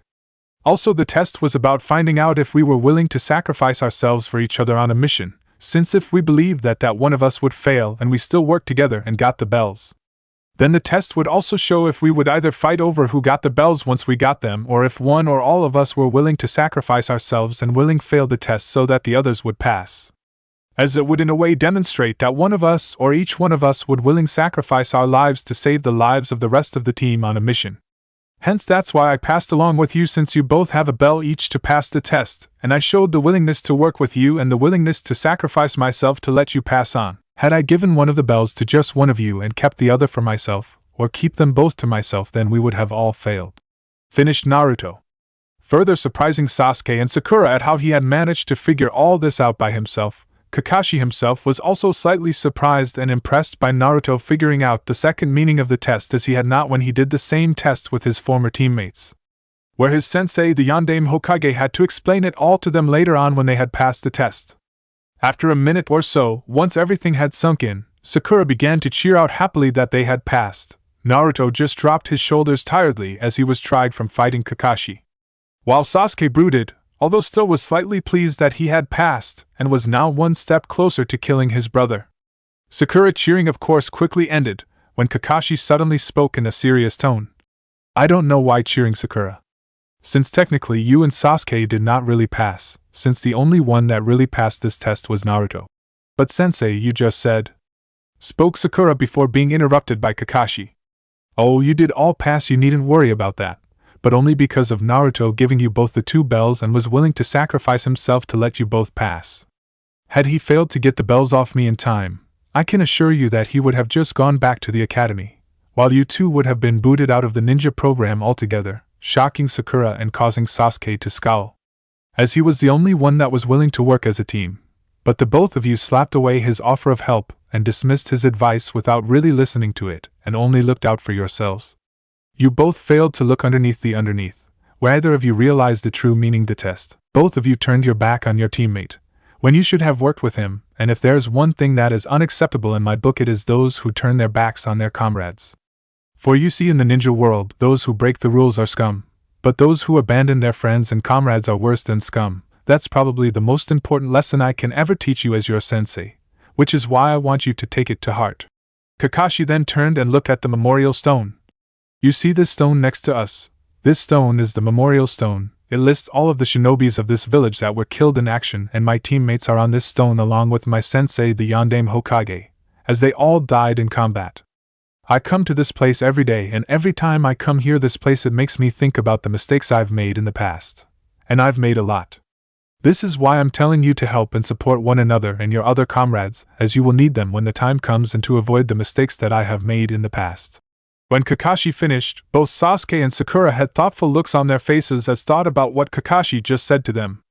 Naruto just remained silent throughout the event, as both Jiraiya and his mother told him the same kind of thing and took what they told him to heart, just like Kakashi was trying to get Sakura and Sasuke to. After a minute or two of total silence, Kakashi spoke again in cheerful-like tone. Okay then, now that that's said, I can say that Team 7 is officially formed and we will start our team training and missions in 3 days' time at 9 in the morning, so you have the rest of the day off. Surprised by Kakashi's sudden change of attitude, it took a minute or so for the genin to regain themselves. Sasuke then went, "Humph," and then started to walk away, muttering about how he needed to go home and train more. Sakura, being the ever-loyal fangirl that she was, followed after Sasuke, asking him if he wanted to go out on date with her to celebrate them becoming a team. Sasuke of course responded with his usual response, no. Dejecting and depressing her, who although despite being rejected by her crush still continued to follow after him and try and persuade him to change his mind. Naruto went over to where Kakashi had caused him to drop his katana and went to get it. When he picked it up, he found Kakashi coming over to him. Is there something the matter, Kakashi-sensei? Asked Naruto. No, not really, Naruto, I just wanted to ask you something. I was just wondering, did you figure out the meaning of the test by yourself or did you already know about it from your mother or Jiraiya-sama? As the bell test was used by the Sandaime when he taught your mother and Jiraiya-sama, Jiraiya-sama also used it on my sensei the Yondaime, when he trained him and his teammates, where he then used it on my teammates and me? Asked Kakashi. At this Naruto smiled. It was kind of both, answered Naruto, where Kakashi just raised an eyebrow to signal Naruto to continue with his explanation. Ero-sennin and Ka-chan already told me about it a while back, but I had forgotten about it until you started the test, after which I remembered what the test was about, since they had told me about the first meaning of the test, although I figured out the second part myself. That makes sense. Oh well, guess I should have known that your mother would have told you all about this test, and I should have tried something a little different, replied Kakashi with some amusement in his voice. There is also one other thing I like to ask you about, Naruto, said Kakashi, causing the young blonde to raise his eyebrow this time. What was that technique you used to find me underground? Since just before you destroyed the training ground I sensed a shock wave of chakra coming from you, asked Kakashi. At this Naruto smiled and explained the Chakura no Purusu and how he came up with it. When he finished explanation, Kakashi had to applaud Naruto's ingenuity and creativity in creating such a technique at his age. Once the explanations were all done, Kakashi decided to leave and go make his report to the Hokage about his now newly formed team and his recommendation on what to do about Naruto. But before he could leave, Naruto suddenly called out, Hey Kakashi-sensei, aren't you forgetting something? At this the copycat nin raised an eyebrow in curiosity at what Naruto was talking about. I don't think I am, said Kakashi. Oh, so you won't miss this then, said Naruto as held up Kakashi's first edition copy of Ika Ika Paradise that he had gotten from Jiraiya. How did you? Said Kakashi in surprise as he suddenly felt for his book that he had put his pouch when he fought Naruto, but couldn't find it. At this Naruto smiled. Well, back when I had my wooden tentacles take the bells off you, I also had them secretly take the book off you and give it to me. Kakashi chuckled nervously. Good one, Naruto. Now, can I have it back, please? At this the same devious smirk his mother was known for appeared on Naruto's face. Sorry, sensei, but like I said, if there's one thing I hate it's perverts, said Naruto. Where he then threw the book into the air and before Kakashi could even try and grab his precious porno book, Naruto quickly channeled his wind affinity into his swords and in an impressive feat of swordsmanship Naruto cut the book into pieces, leaving it in nothing but shreds. After which Naruto waved goodbye to Kakashi and shunshined away, leaving a horrified frozen Kakashi with hands stretched out when he tried to catch the book, where all he could do was now watch in frozen horror as the shredded pieces of his once precious porno book slowly fall past his hands and onto the ground. 5 minutes later a large angry cry could be heard throughout Konoha. Followed by a cry of despair and sorrow as a certain one-eyed copy nin wept over the loss of his shredded porno book. Chapter 12. Sensei in the Hokage office. Currently in his office the Hokage was debriefing his youngest son Asuma and recently made Jonin Yuhi Kurenai about their teams who had passed their team tests given to them by Asuma and Kurenai. Just as the Hokage had finished debriefing them and was about to dismiss them, Kakashi suddenly shunshined, body flickered, into the office. Kakashi, I did not expect you arrive for a while longer. I'm guessing that you have finished testing your latest genin team, spoke the old Hokage, as he puffed his pipe. Yes, Lord Hokage, I have, replied the copy nin. So Kakashi, did they pass or did they fail like all the others? Asked Asuma as he was curious if this team did what none of the other teams that Kakashi had tested had done, pass his bell test. Asuma wasn't the only one that was curious, as Kurenai was equally curious as she knew that Naruto was on Kakashi team and from what she saw of him, and what little Hinata told her about him, he seemed a nice enough young man. Hiruzen was also eager to find out if Naruto passed Kakashi test, He had originally planned to watch the test on his crystal ball. But unfortunately, a meeting with his advisors, Koharu, Hamura and Danzo, took longer than expected, and then he had to deal with the greatest bane of his existence, paperwork. Where by the time he was done, he had to debrief all the Jonin senseis to see who passed and who failed. Well, to put it simply, the team passed, replied Kakashi. Upon hearing this, the Hokage smiled, Kurenai nodded, and Asuma raised his eyebrow, as he hadn't been exactly sure if this team would pass or fail, although considering that it had the top Kunoichi, the Rookie of the Year and last Uchiha heir in Konoha, along with the Senju heir, who was Tsunade's son and the descendant of the Shodame and Naidame Hokages. The team had a better chance of passing than any of the other teams that had tried. Although he was happy that the kids passed, he was still slightly disappointed, as there had been a large betting pool with a large number of the shinobi populace about if the kids would be the team that passed the test. Many had bet that they would pass, considering who was on the team, while many others bet that they wouldn't, considering Kakashi's high standards and track record. Asuma himself had bet they would fail, hence he lost a tidy sum of money. So the team passed your test, Kakashi, and figured out the hidden meaning of it, spoke Asuma, and he puffed out a smoke from his cig. Well, they didn't exactly, replied Kakashi. Huh! Said Asuma in slight confusion, and was joined by his father and Kurenai, as they were slightly confused as well.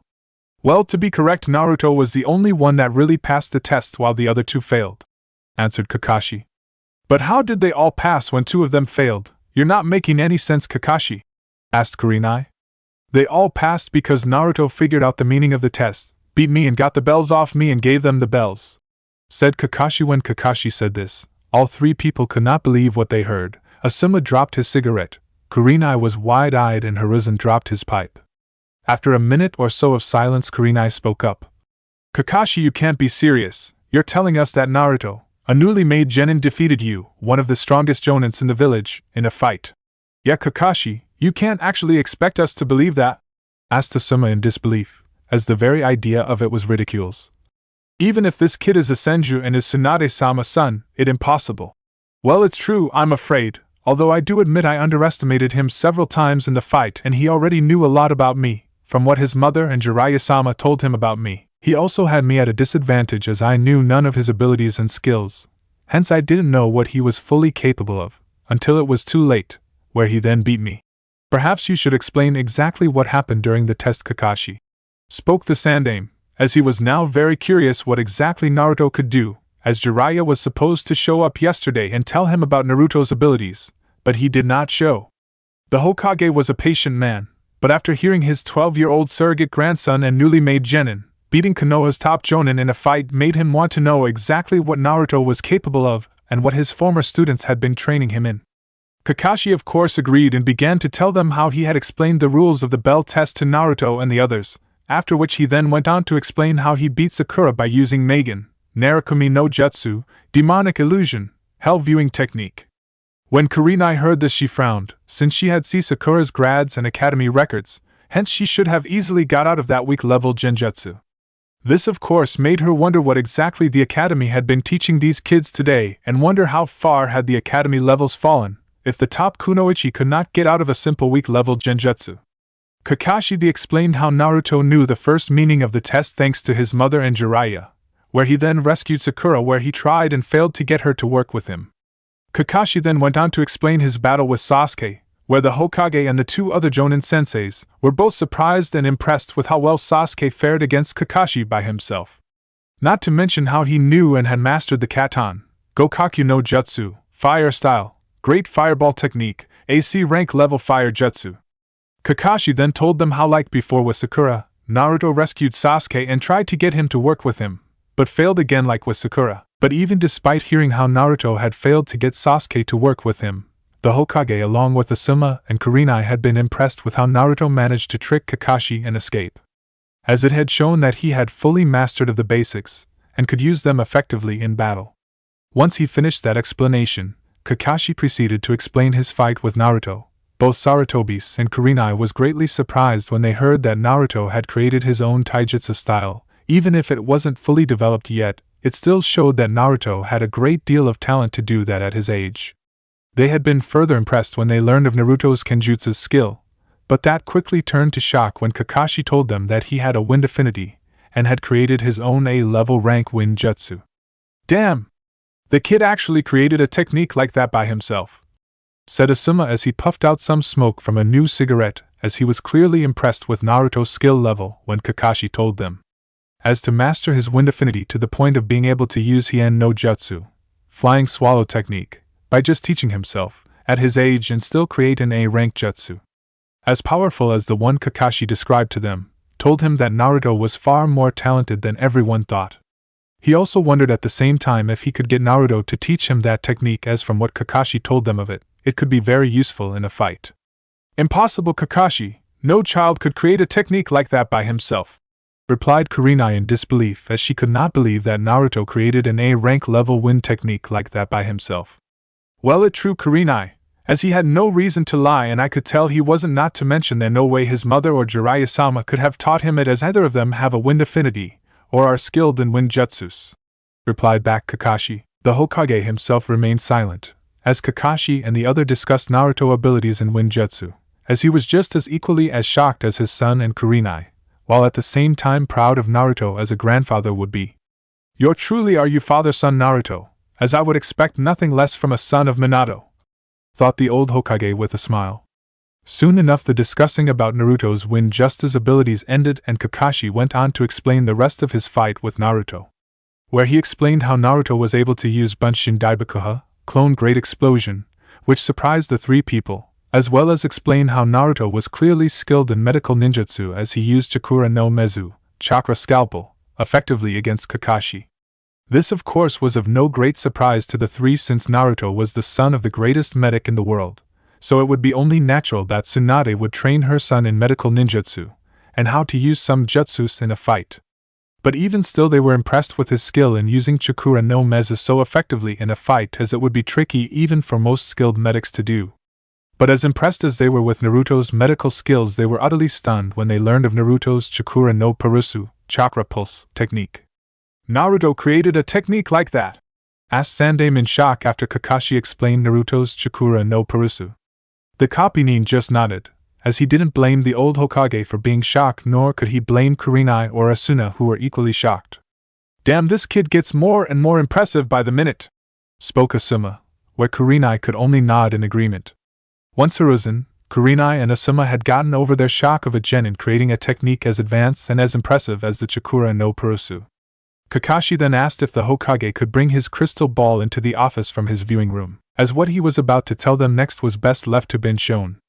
Curious, the Sandaime agreed and called his secretary, and asked her to bring his crystal ball into his office, which she did, and then left. Once the Sandaime's secretary had left, Kakashi asked the Hokage to show them Training Ground 3. When he did, he along with Kurenai and Asuma were astounded to see that the entire training ground was completely destroyed.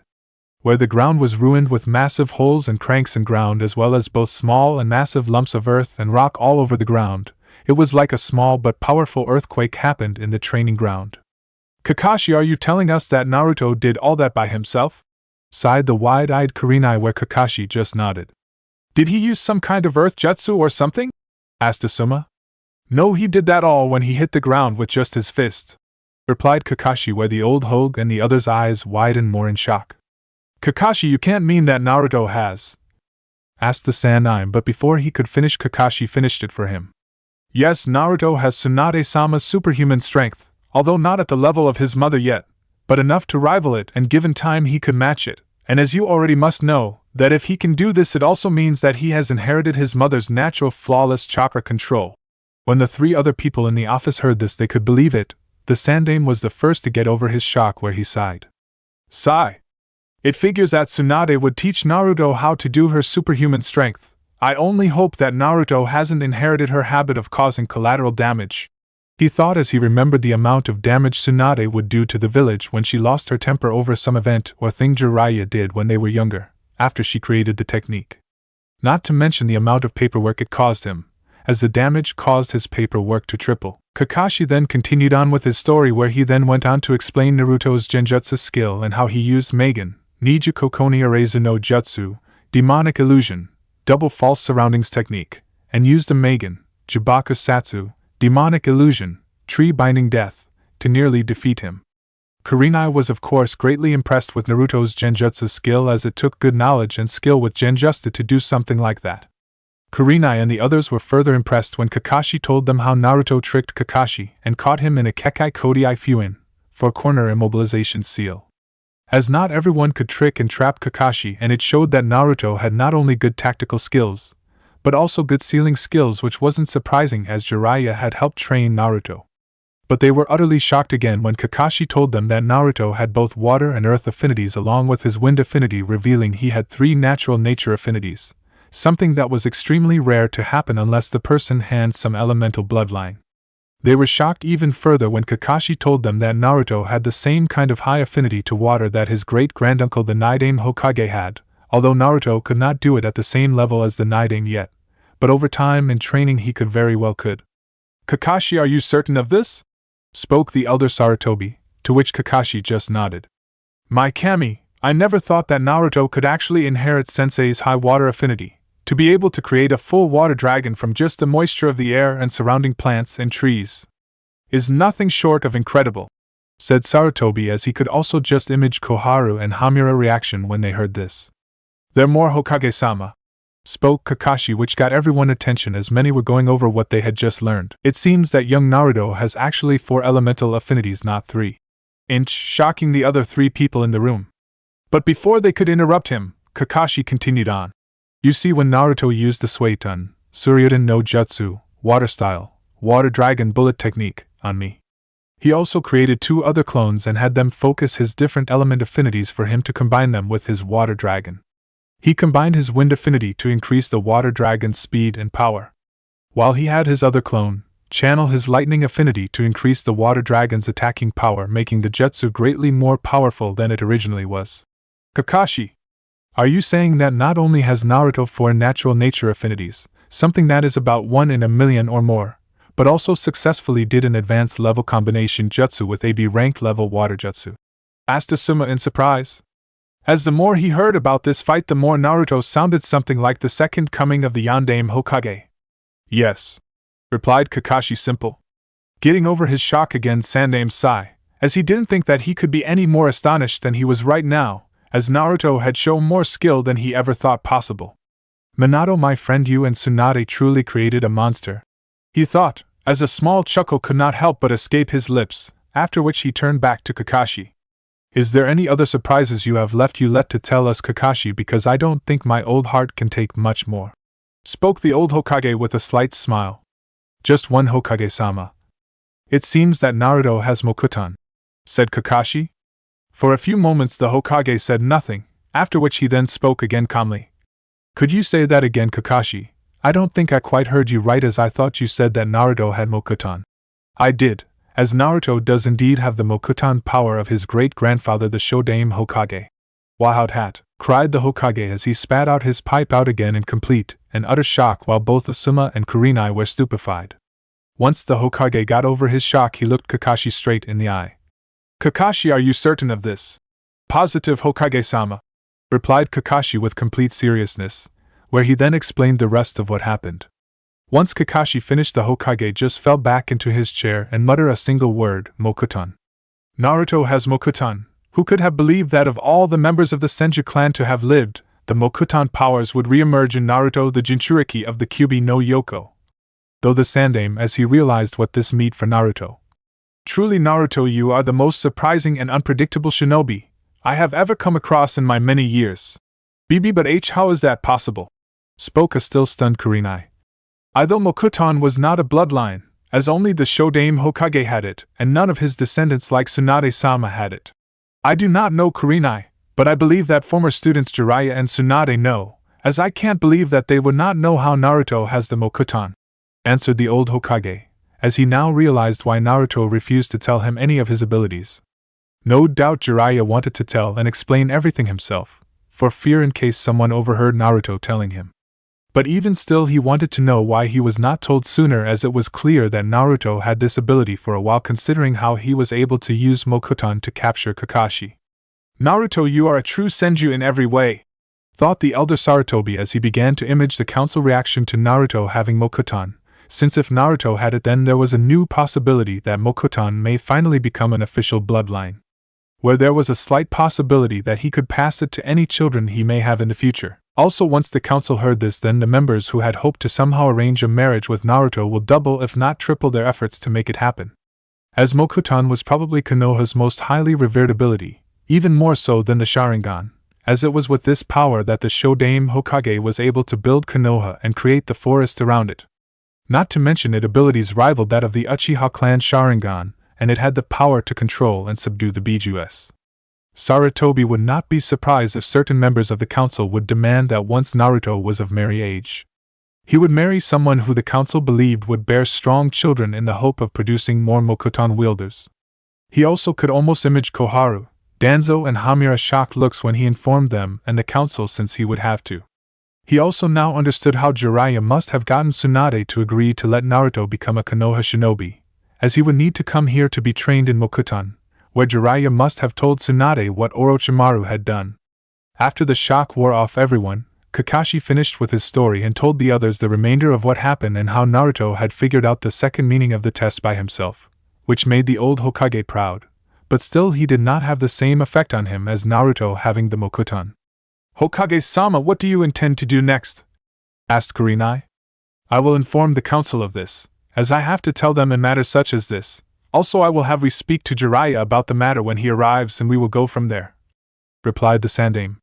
"Hokage-sama, if I may, I would like to make a suggestion," spoke Kakashi, where the Hokage nodded, telling him to go ahead.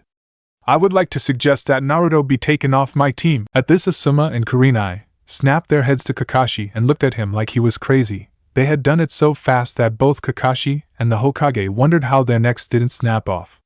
"Kakashi, you can't be serious," said Kurenai in surprise. "Yeah, Kakashi, are you nuts?" asked Asuma. "I can assure you, Asuma, I'm quite sane." "Then why the hell would you want to take the kid off your team, especially one as talented as him? You basically just told us that the kid is more talented than any other genin that Konoha has had in years. You could even say he's the Senju clan's version of Itachi without the whole killing his clan thing. Not to mention you have Itachi's little brother who you said is a prodigy as well, and you have the top Kunoichi Haruno Sakura. Do you know how many Jonin senseis who would kill to be in your shoes? You probably have the best team that Konoha has had since the Sannin, and you want to get rid of the most talented one among them. Half the freaking Jonin senseis here were practically begging to be the kid's sensei only a few days ago, and that was before we knew all this," spoke Asuma. "The reason I'm doing it is because it is what is best for Naruto, as he needs a different sensei, one who can help him better than I can. Don't get me wrong, I would be more than happy to train Naruto, but I'm not the right sensei for him, as I can't teach him how to control his Mokuton abilities. I don't have much skill in Kenjutsu, and I don't have any Winjutsus. Not to mention I don't know any medical ninjutsu and my genjutsu skills are limited. Besides, once Sasuke activates his Sharingan, I will have to focus a lot of my time on him, as I'm the only person that can train in using it. After which my remaining time would turn to Sakura and Naruto, which will not be enough for him as he needs help in things like Mokuton, and I believe you will agree with me, Hokage-sama, that there's someone far more qualified than me to help him in that," replied Kakashi, giving the Hokage a knowing look. The Hokage of course nodded in understanding and was actually pleased that Kakashi suggested it, as he was about to suggest the very same thing that Kakashi just did, and he did not like the idea of having to order Kakashi to give up one of his students. "Then who the hell can teach the kid better than you, Kakashi?" asked Asuma, as he was not getting what Kakashi was talking about. "Then I believe that an introduction is in order," spoke the Sandaime, where he spoke out. "Fox, Tiger, please reveal yourselves." After which two masked ANBU appeared.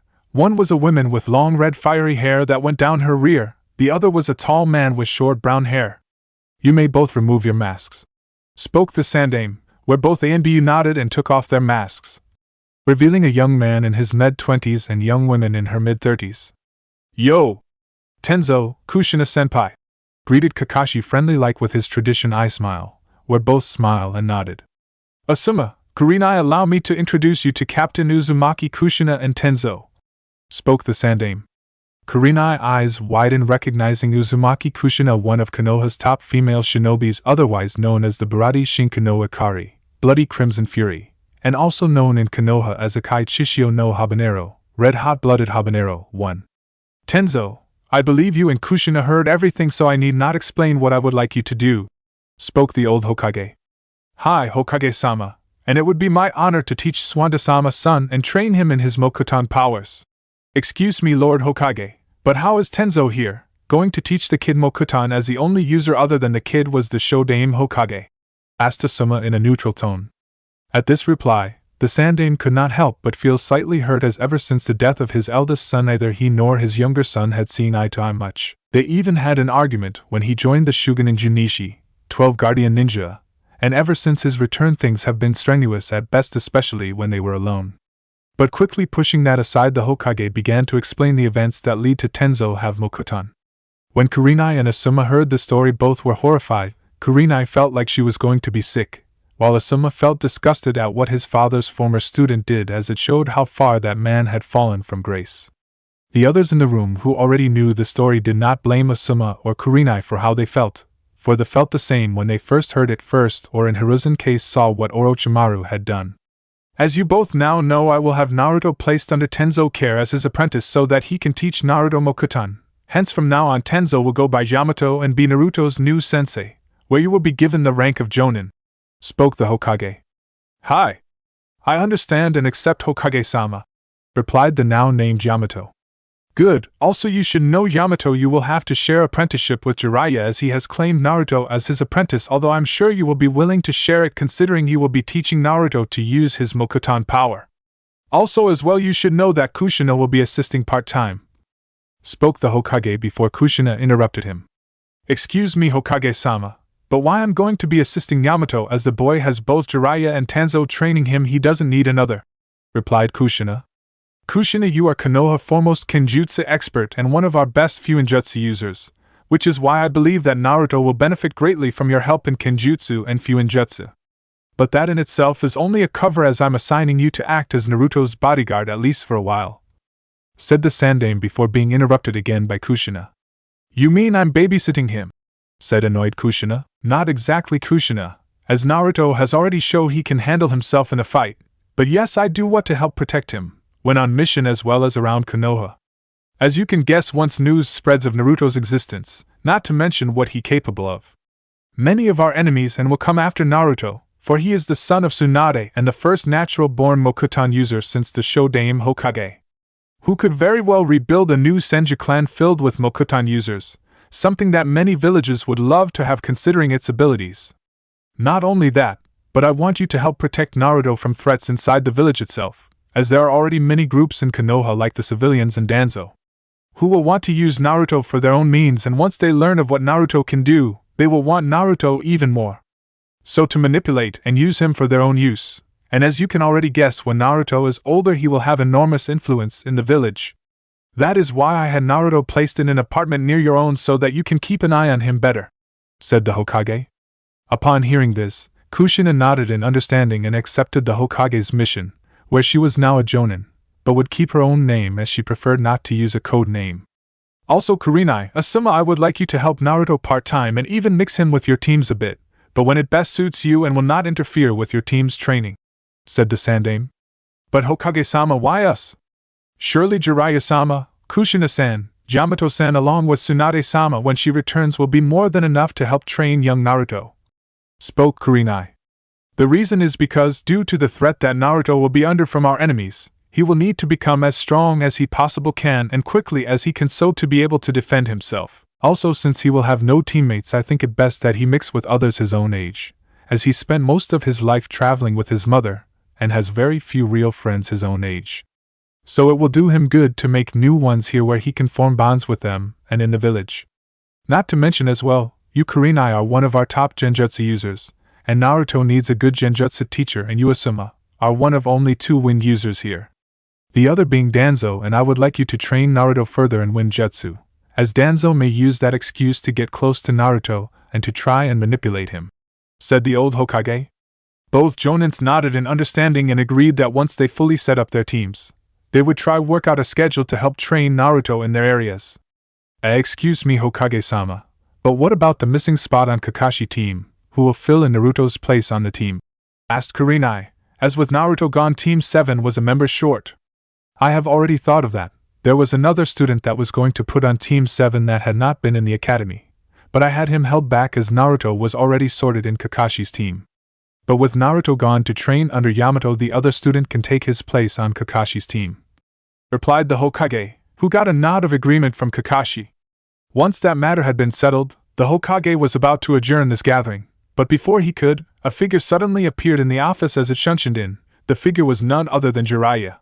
"Hey sensei, long time no see, sorry I'm late as my meeting with my contact took longer than I thought, so how did Naruto do?" "No wait. Don't tell me. Let me guess, he passed with flying colors, boy. I remember the time that I gave his dad and his team the bell test." "Ah. That takes me back, Minato was the clever sort where he," spoke Jiraiya excitedly, as he had been eager to find out what team Naruto was on, and how well he passed the team test for whatever team he was on. He had been so excited that he failed to notice the others in the room until it was too late. "Jiraiya!" cried the Sandaime angrily, as Jiraiya had just blurted out something he shouldn't have in front of the other. When Jiraiya turned around and saw them, "Oops, I guess I came at a bad time." At the moment that Jiraiya basically said that Minato was Naruto's father, jaws hit the floor and eyes went to the size of saucer plates. "SS Sensei HH had an S son," said wide-eyed and stupefied Kakashi. "WW with Tsunade-sama," finished an equally stupefied Kurinai. "Damn," was all Asuma could say. "Sarutobi, I suggest that you give us some answers." "Now," replied a very annoyed and slightly angry Kushina, as she wanted an explanation now. At this, Sarutobi could only sigh and glare at Jiraiya for being such baka and was tempted to strangle him, where all Jiraiya could do was rub the back of his head and look embarrassed with a stupid grin.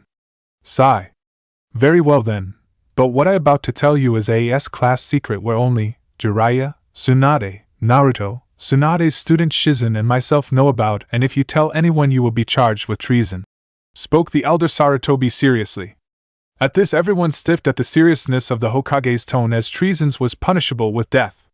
The Sandaime then went on to explain the events that lead to Naruto existing, which was something many of the other found hard to believe. "So you're telling us that Minato-kun and Tsunade both got drunk together one night?" spoke Kushina. "Where they then spent the night together," said Kurinai. "After which, Tsunade-sama found out that she was pregnant with Naruto, and that sensei was the father," said Kakashi. "Where she decided to keep young Naruto and give birth to him in the village," finished Yamato. "That is correct," stated the Sandaime. "Damn, no wonder the kid's so talented and powerful for his age. He basically has Kage blood flowing through his veins. With his mother being Konoha no Namakuji Tsunadeheim, Konoha's slug Princess Tsunade, member of the Densetsu no Sannin, legendary 3 ninjas, and the world's strongest kunoichi and a greatest medic. His father being Yondaime Hokage, Konoha no Kiroi Senko, Konoha's Yellow Flash, his great-grandfather being the Shodaime Hokage and his great-granduncle being the Nidaime Hokage," spoke Asuma. As the revelation stuck, Kakashi could not help but be depressed. "Naruto is Sensei's son! How could have I been so blind?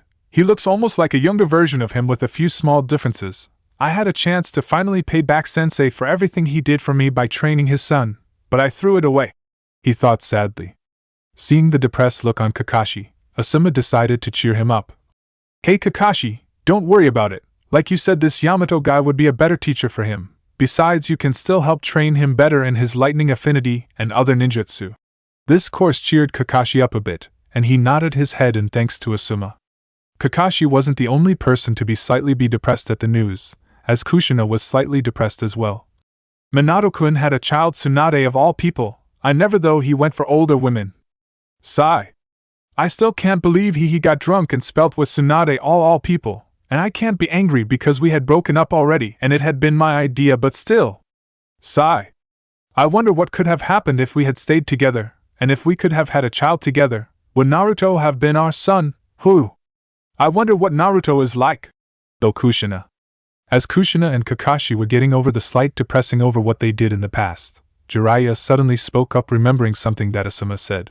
"Wait, what do you mean by explaining how strong he was?" asked Jiraiya, where the Sandaime then gave Jiraiya a quick run-through of what they had been talking about before he arrived. "Damn," spoke Jiraiya. "I had hoped the brat would have waited a little longer before exposing what he could do, but I guess he had no choice when it came to passing or failing after those other two wouldn't work with him. Hokage-sama, although I can understand why you feel the need to keep young Naruto-san full heritage secret for now, so to prevent the large number of enemies that would come after him due to his heritage alone. I still do not understand why it is declared an S-class secret nor why it was kept from the ruling council, as when they eventually hear this there will be a great deal of trouble from them over not being told about it.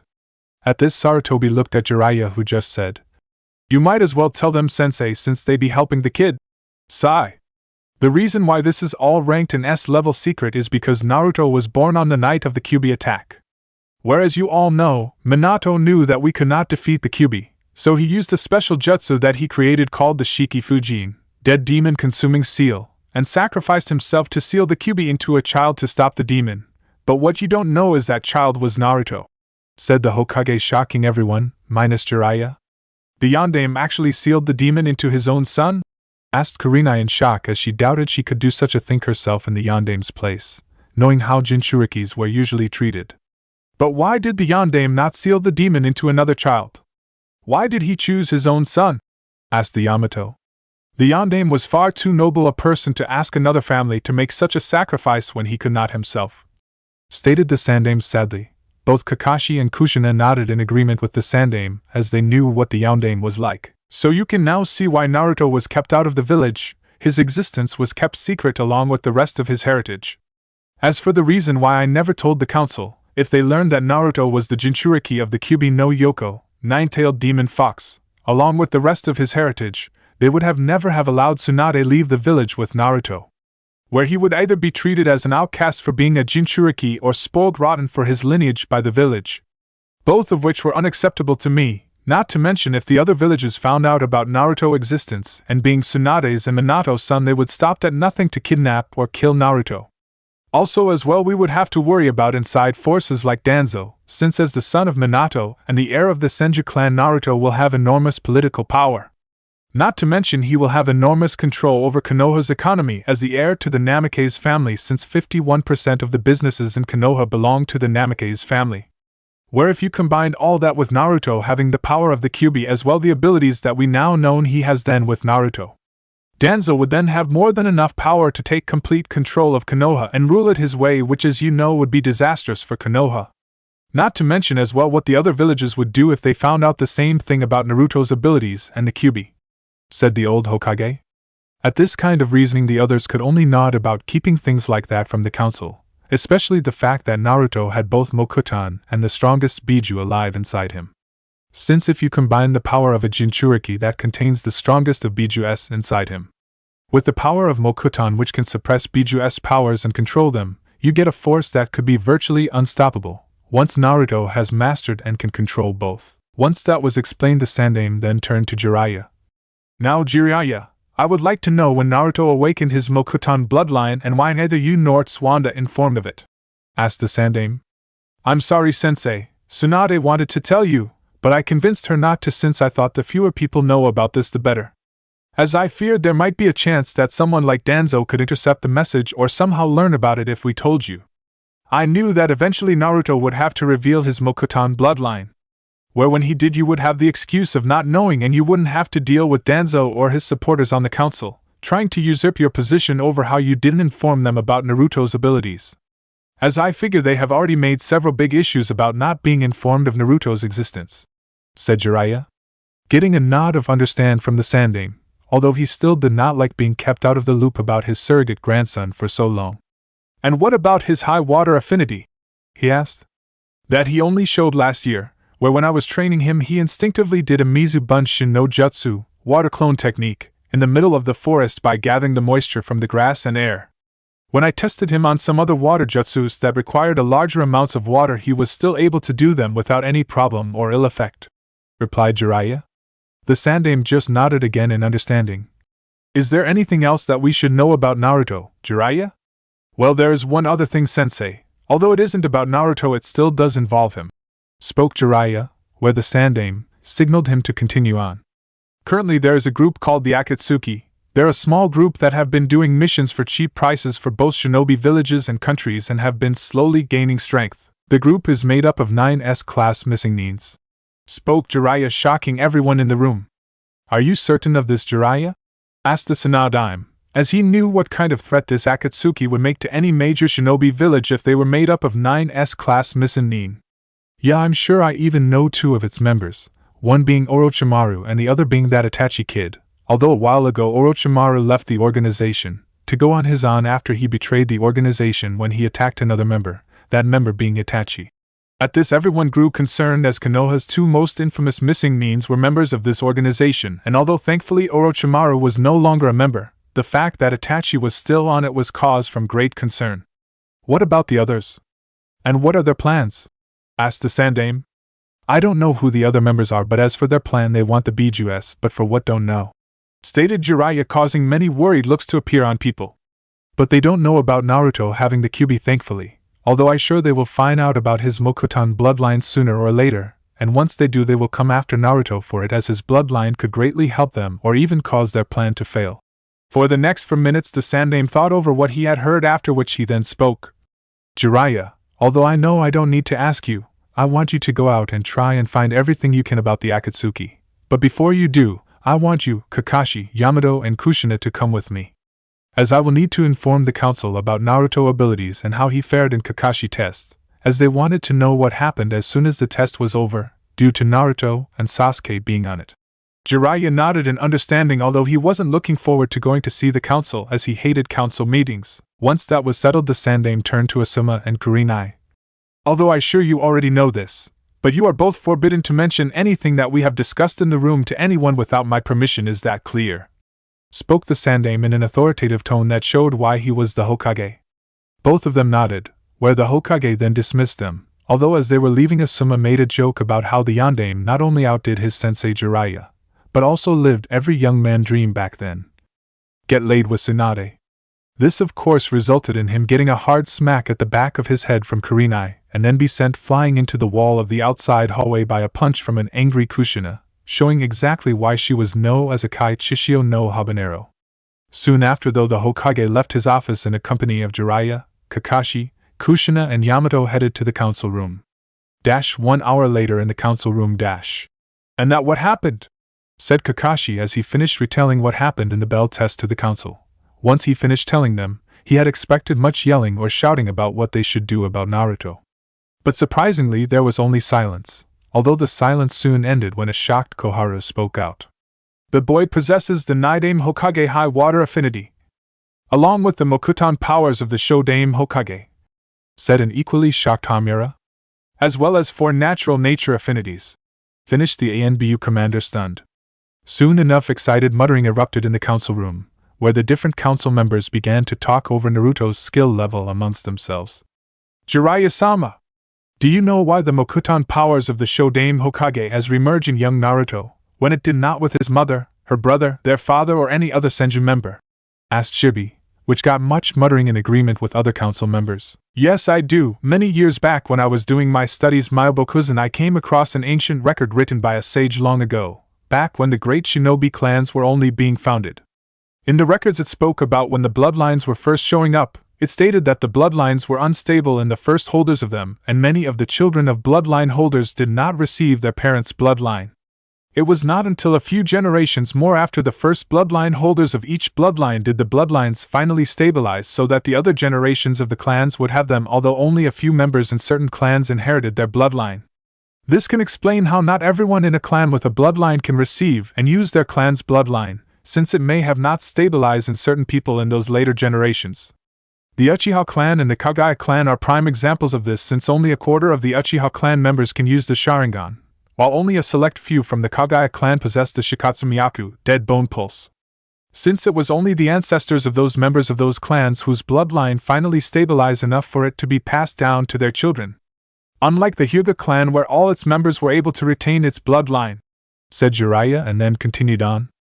My theory is that Shodaime Hokage was the first person to be born with the Mokuton bloodline, and like with the first bloodline users, the Mokuton bloodline was too unstable to be passed on to his descendants like Tsunade's father, Tsuanda's brother Nawaki and Tsunade herself. But it seems that the Mokuton bloodline finally stabilized with Naruto, hence why he's the one to have it. Finished Jiraiya. When the council heard this many had to agree it did make sense, after which Choza spoke up. If that's true Jiraiya-sama, then is there a chance that young Naruto will be able to pass on Mokuton to any children he may have in the future, and it can become an official bloodline? This of course got eager looks from the council members, as they were all wondering this now as well. I believe that the chances are very high, if not very likely, considering what Tsunade and I have researched about bloodlines, replied Jiraiya simply, as he already knew what many council members were thinking right now. They were thinking about encouraging their daughters, those that had daughters, who would be near enough around Naruto's age to become friends with Naruto, so to help lift their family status.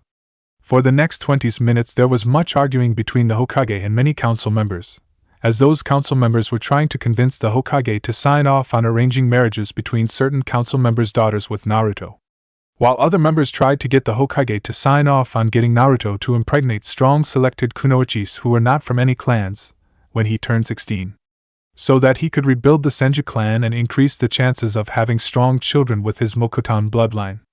Unfortunately for them, he would not sign off on either, as he stated that any arranges marriages between any families or clans with Naruto would have to be agreed upon by the head of the Senju clan, which was his mother Tsunade.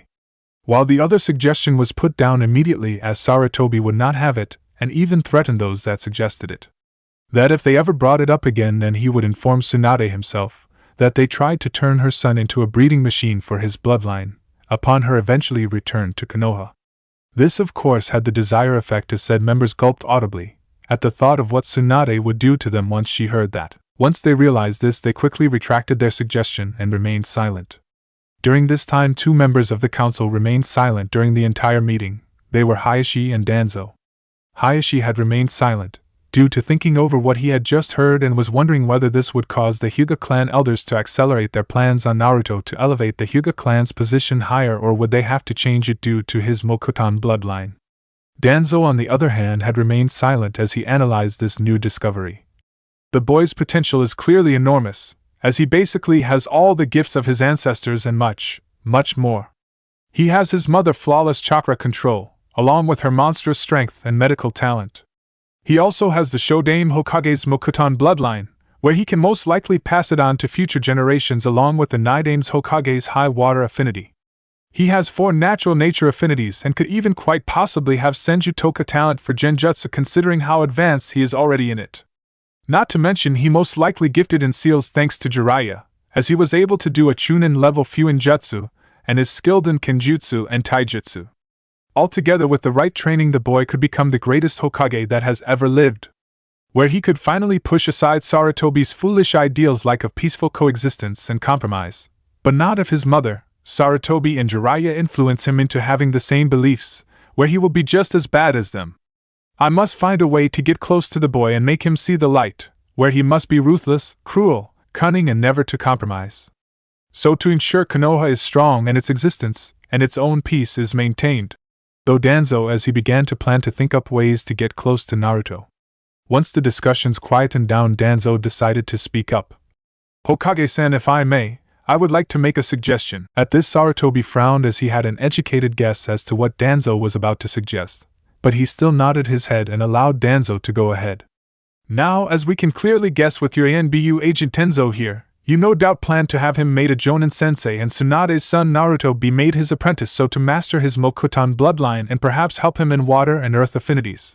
At this, Sarutobi nodded, as there was no need to hide it. He will also be no doubt trained by his mother in medical ninjutsu and to further improve his superhuman strength, while Jiraiya here would train the boy in Fuinjutsu and perhaps ninjutsu, continued Danzo while getting another nod from Sarutobi.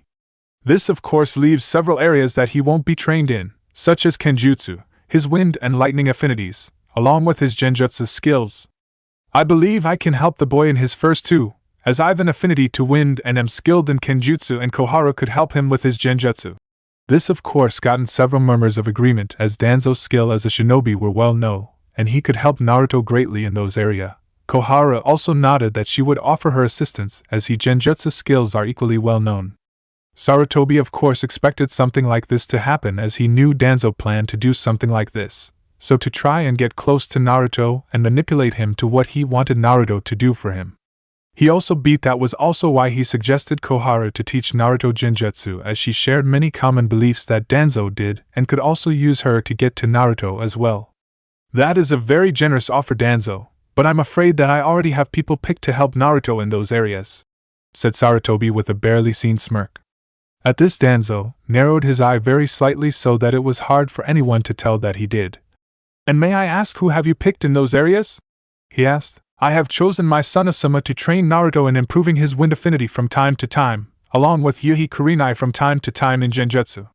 Kakashi has also volunteered to help Naruto improve his lightning affinity, and I have chosen Kushina, who will be assisting Tenzo, who will now be known as Yamato, where she will be training Naruto in Kenjutsu, Fuinjutsu when Jiraiya is away on missions and helping Naruto in his water affinity, said Sarutobi as he smirked inside his mind. Although Kakashi is a fine choice in helping in the boy's lightning affinity, and Kushina-san is an equally fine choice in teaching him Kenjutsu and helping with his water affinity and Fuinjutsu, I believe that Koharu and I would be better choices in improving his Genjutsu skills and his wind affinity. Although both your son and Kurenai are highly skilled in their areas, both have their own genin teams and it would interfere with their teaching with their own genin teams, where they will suffer for it. While Koharu and I are more flexible and have more time to help the young boy and have more experience and knowledge than they would and other than our official duties, we are on the reserve shinobi list, allowing for more training time in those areas, said Danzo, as he knew that he could not get close to Naruto through Kenjutsu now, as Kushina was a far better Kenjutsu user than he was and he was no longer in his prime. Even if he was more skilled in Kenjutsu or in his prime, he knew he could not win to train Naruto, as she could use her clan's strong ties with the Senju clan to persuade everyone to allow her to help train the boy. As the Uzumaki clan and the Senju clan were distant blood relatives and shared a common ancestor, not to mention the boy's great-grandmother was a member of the Uzumaki clan. Knowing this, he tried to get close to Naruto through training him in wind affinity, and maybe Genjutsu, through Koharu. Many on the council, mainly the civilians, muttered in agreement with Danzo as what he said was indeed true, but thankfully Sarutobi was prepared for something like this. Although that is true, both Asuma and Kurenai along with Kakashi have already agreed to help Naruto, where they will train Naruto at certain times, when they're training their own genin. This will also allow Naruto to form bonds with their genin students and become friends with them, as from traveling all around the continent with his mother, and having no one but her and her apprentice Shizun to be with. Naruto has very few friends his own age, and he would be further isolated from others his own age as Yamato's apprentice. Hence, mixing him in with the other teams will allow Naruto to make friends his own age and at the same time allow him to form a bond in the village. At this, most of the council now seemed to mutter in agreement in the Hokage reasoning, as the most important thing right now was for Naruto to form a bond in the village, so that he will more likely stay in the village and remain loyal to it. At this, Danzo knew he could not win and coincided defeat, as Koharu also seemed now to agree with Sarutobi's decision. As Sarutobi smiled at his victory over Danzo, he could see the near glare the old warhawk was giving him. You won this round, Sarutobi, but this war is far from over. I will get the Senju boy, thought Danzo as the council meeting now ended. But before they all left, Sarutobi issued a new decree, which was that Naruto abilities were to remain hidden and only known to the people in this room from now on. So to prevent others from outside the village from finding out about Naruto's abilities, or at least for now, and wait until the time was right to reveal them. As if they revealed Naruto's skills and abilities too, so it could cause both Naruto and the village a lot of trouble in the near future, especially before Naruto can begin to get better use of his Mokuton bloodline, as other villages may try to kidnap Naruto so they can use him. Sarutobi backed up this decree up, stating that if anyone spoke it to anyone else outside this room, he or she would be charged with endangering village security. This, of course, was punishable with spending 20 years in a maximum security cell with the worst of Konoha criminals. Sarutobi also told Kakashi that after the meeting was over, he was to go and tell both Sakura and Sasuke that they were forbidden to tell anyone of what they saw Naruto do. Where if they told anyone, or it is discovered they told anyone, they would have their ninja licenses revoked, their chakra sealed, and suffer the same punishment as anyone on the council that broke the Sandaim's decree.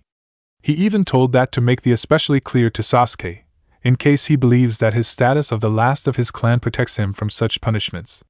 The civilians' council members of course argued about that to the Hokage, but the Sandaime would not budge on the matter, stating that if Sasuke would not obey the Hokage's orders like any true Konoha shinobi, then he did not deserve to be a shinobi of Konoha. Kakashi of course nodded in understanding and promised to make sure that both Sasuke and Sakura understood the seriousness of the matter when he spoke to them after the meeting. Once that matter was settled and everyone had agreed, the Hokage ended the meeting, where everyone slowly left the room, quietly talking amongst themselves what they had found out in the meeting. With Naruto in the village. As Naruto was walking through the village, he saw all the different stares he was getting from everyone as he walked by. Many were even whispering to one another as they looked at him and made way from him as he walked through the street. Naruto hated all this as he didn't like all the attention he was getting because it was all about being the heir of the Senju clan, along with the descendant of the Shodaime and Nidaime Hokages and Tsunade's son. It was even worse when he went into grocery stores as people called him Senju-sama, and even tried to give him free stuff, which he refused. Having enough of this, Naruto decided to jump onto the roofs and make his way to one of the training grounds so he could be alone and train as well as get away from all the people's stares. As he made his way along the rooftops, he suddenly heard some commotion coming from an alleyway he just jumped over. When he looked down, he saw a group of kids with sticks cornering a young pup that looked scared and hurt, where they seemed ready to attack it. Angry at what he saw, Naruto decided to stop it, where he quickly did a few hand seals and cried out, "Suetun, Teppadama, water style, gunshot," and fired several large balls of water from his mouth at the kids' heads, soaking them completely. After which he jumped down between the scared and hurt pup and the kids, who were now soaking wet and laying on the group. "I suggest you brats scram it and leave this pup alone, or else you will deal with me," said Naruto angrily. At the sight of Naruto and seeing his headband, the kids got scared and ran off, although as they did, Naruto shouted out, "And if I ever see you picking this pup or any other animal again, I do more than wet you." Once the kids were gone, Naruto turned to the pup that was hunched down against the corner whimper. The pup was a medium brown color, with a mixture of dark brown and light brown, and he had bright blue eyes. Too, as he got a better look at the pup, he saw that it looked more like a wolf, but he doubted that a wolf cub would wander into the village. He guessed that it was half wolf and half dog, hence he guessed that the pup belonged to the Inuzuka, as they had many different types of dogs, meaning that if the pup belonged to anyone, it was them. As he tried to pick the pup, it growled and tried to bite him. Seeing this, Naruto figured that the pup was scared that he would hurt it. Naruto then went and took out some ham sandwiches he had made for himself to eat later. He then took out some ham out of one of the sandwiches and laid it out on the ground in front of the pup and stepped away from it and waited for the pup to take it. At first the pup did nothing and just watched Naruto cautiously, but soon enough it started to sniff at the ham and slowly crawl over to the ham and started to nibble at the ham. When Naruto saw this, he smiled, and once the pup had eaten the ham, he gave it another piece. Upon eating the second piece, Naruto picked the pup up. When he picked the pup up, yelped and started to struggle. "Hey, easy little guy, I'm not going to hurt you," said Naruto as he started to pat its head and rub it to get the dog to calm down. Soon enough the pup started to calm down. Naruto gave it another piece of ham, where the pup started to eat it. As it was doing that, Naruto then did a few one-handed hand seals and Shozen Jutsu, mystical palm technique, and began to heal the wound he saw on the upper leg, not doubt getting the wound when he was running from those kids that were attacking it. Naruto had learned one-handed hand seals from Shizen, who knew a few and had taught them him, although he had to learn the rest from reading about them in scrolls. After about a minute or two, Naruto had finished healing the pup's leg wound, after which he then put the pup down and then banged the pup's leg up. When Naruto was done, he smiled down at the pup. "Now doesn't that feel better?"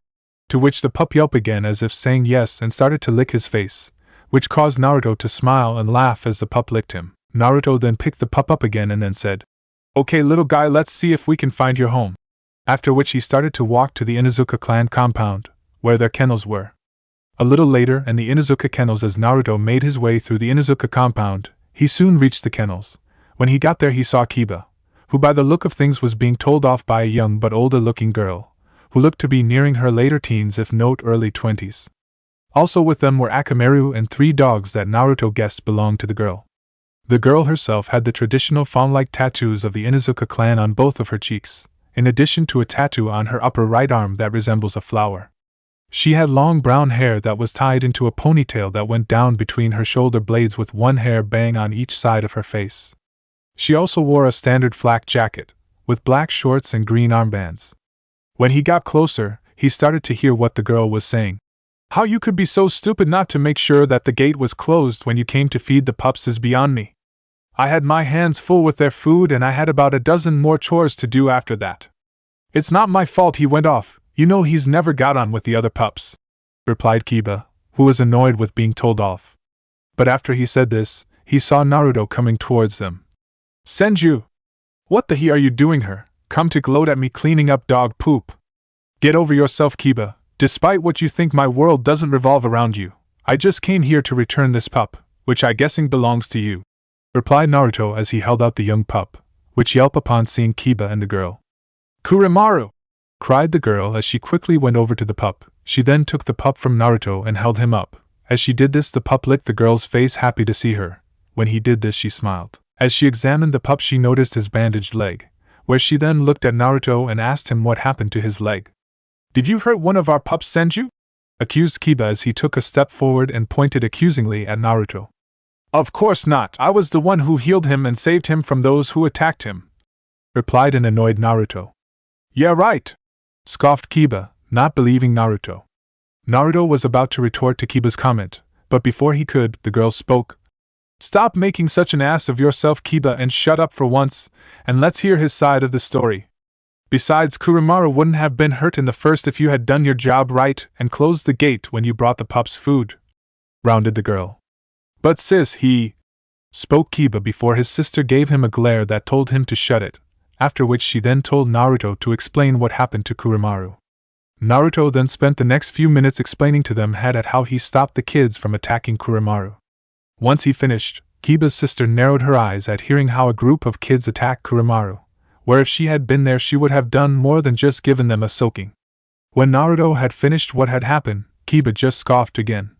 And we're just supposed to take your word for that, Senju? It's the truth, replied Naruto as he narrowed his eyes as he was starting to lose his patience with Kiba. Yeah, right, I bet, said Kiba, but was interrupted by his sister again. I thought I told you to shut it, Kiba, said his annoyed sister. But Hana, you can't actually believe his story? Asked Kiba in disbelief. Why shouldn't I? Asked Hana. He could be lying for all we know, replied Kiba. If he is and he had attacked Kuramaru, why would he heal him? Why would he bring him back here, and why is Kuramaru not growling at him or seems scared of him either? For once, Kiba, use what little brains you have in that thick skull of yours and think about it before you say it, said Hana. At this, Kiba had no answer and just stomped his foot on the ground angrily, while Naruto just smirked at seeing Kiba being put in his place by his sister Hana. It was at this point that a new person joined the group. What all the commotion going on over here? Spoke a middle-aged and medium-high woman who had animalistic looks similar to that of Kiba. She also had long spiky brown hair, vertical slit-like pupils, elongated canine teeth and nails, as well as Inuzuka clan fang markings on her cheeks, as well as markings over her eyes and a dark shade of lipstick, and wore a standard outfit of a Konoha shinobi. Accompanying her was a large black dog with an eye patch over its left eye. When Naruto saw her, he guessed that she was Kiba's and Hana's mother due to the similar features she shared with Kiba. Well, Mom, it seems that when Kiba over here was feeding the pups, the baka forgot to shut the gate shut right and Kuramaru got out, where he wandered into the village and was attacked by a group of kids. Luckily though, Naruto here was nearby and was able to rescue him and even heal him after he got hurt, spoke Hana. Hana had looked over Kuramaru's bandaging when she checked him over, and even though Naruto had no veterinary skills, he had done a pretty good job of treating Kuramaru. After giving Kiba a verbal berating about how he should be more careful and telling him that he would be on kennel duty for another month, much to Kiba's misery, Tsum turned to Naruto. So you're the young Senju pup I've been hearing about so much these days, said Tsum as she turned to look at Naruto. You have caused quite a stir in both the village and the council lately, especially after what I've heard at the one I was just at a little while ago. Yeah, I beat, replied Naruto with a sigh, as he guessed what many of them were talking about. What are you talking about, Mom? Asked Kiba. Sorry, can't tell. The Hokage forbidden anyone from the council and those privileged with info from speaking about it to anyone without his say-so first, answered Sumi. Where Kiba just huffed, annoyed at the fact that the council were talking about something about Naruto, and he didn't know about it, while his mother and Naruto did. Also, I want to thank you for agreeing to keep the incident with Kiba a secret, said Tsum, as she was grateful, as it would have disgraced their whole clan had people know about it, even if Kiba had been tricked. At the mention of the incident, Kiba frowned, as he did not like reminded of it, where he sulked and looked away. No problem, Inuzuka-sama. I didn't think you clan needed to be embarrassed in front of the whole village, because of a stupid mistake that Kiba made, said Naruto. Hey!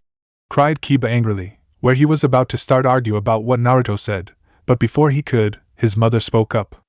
Shut it, Kiba, what he said is true. If you had used your head instead of letting your bruised ego rule you, then you wouldn't have been so easily tricked in the first place. reprimanded Tsunade angrily as she was still angry at Kiba for being such a baka. After which she then turned back to Naruto. Call me Tsunade as I don't like those kind of titles.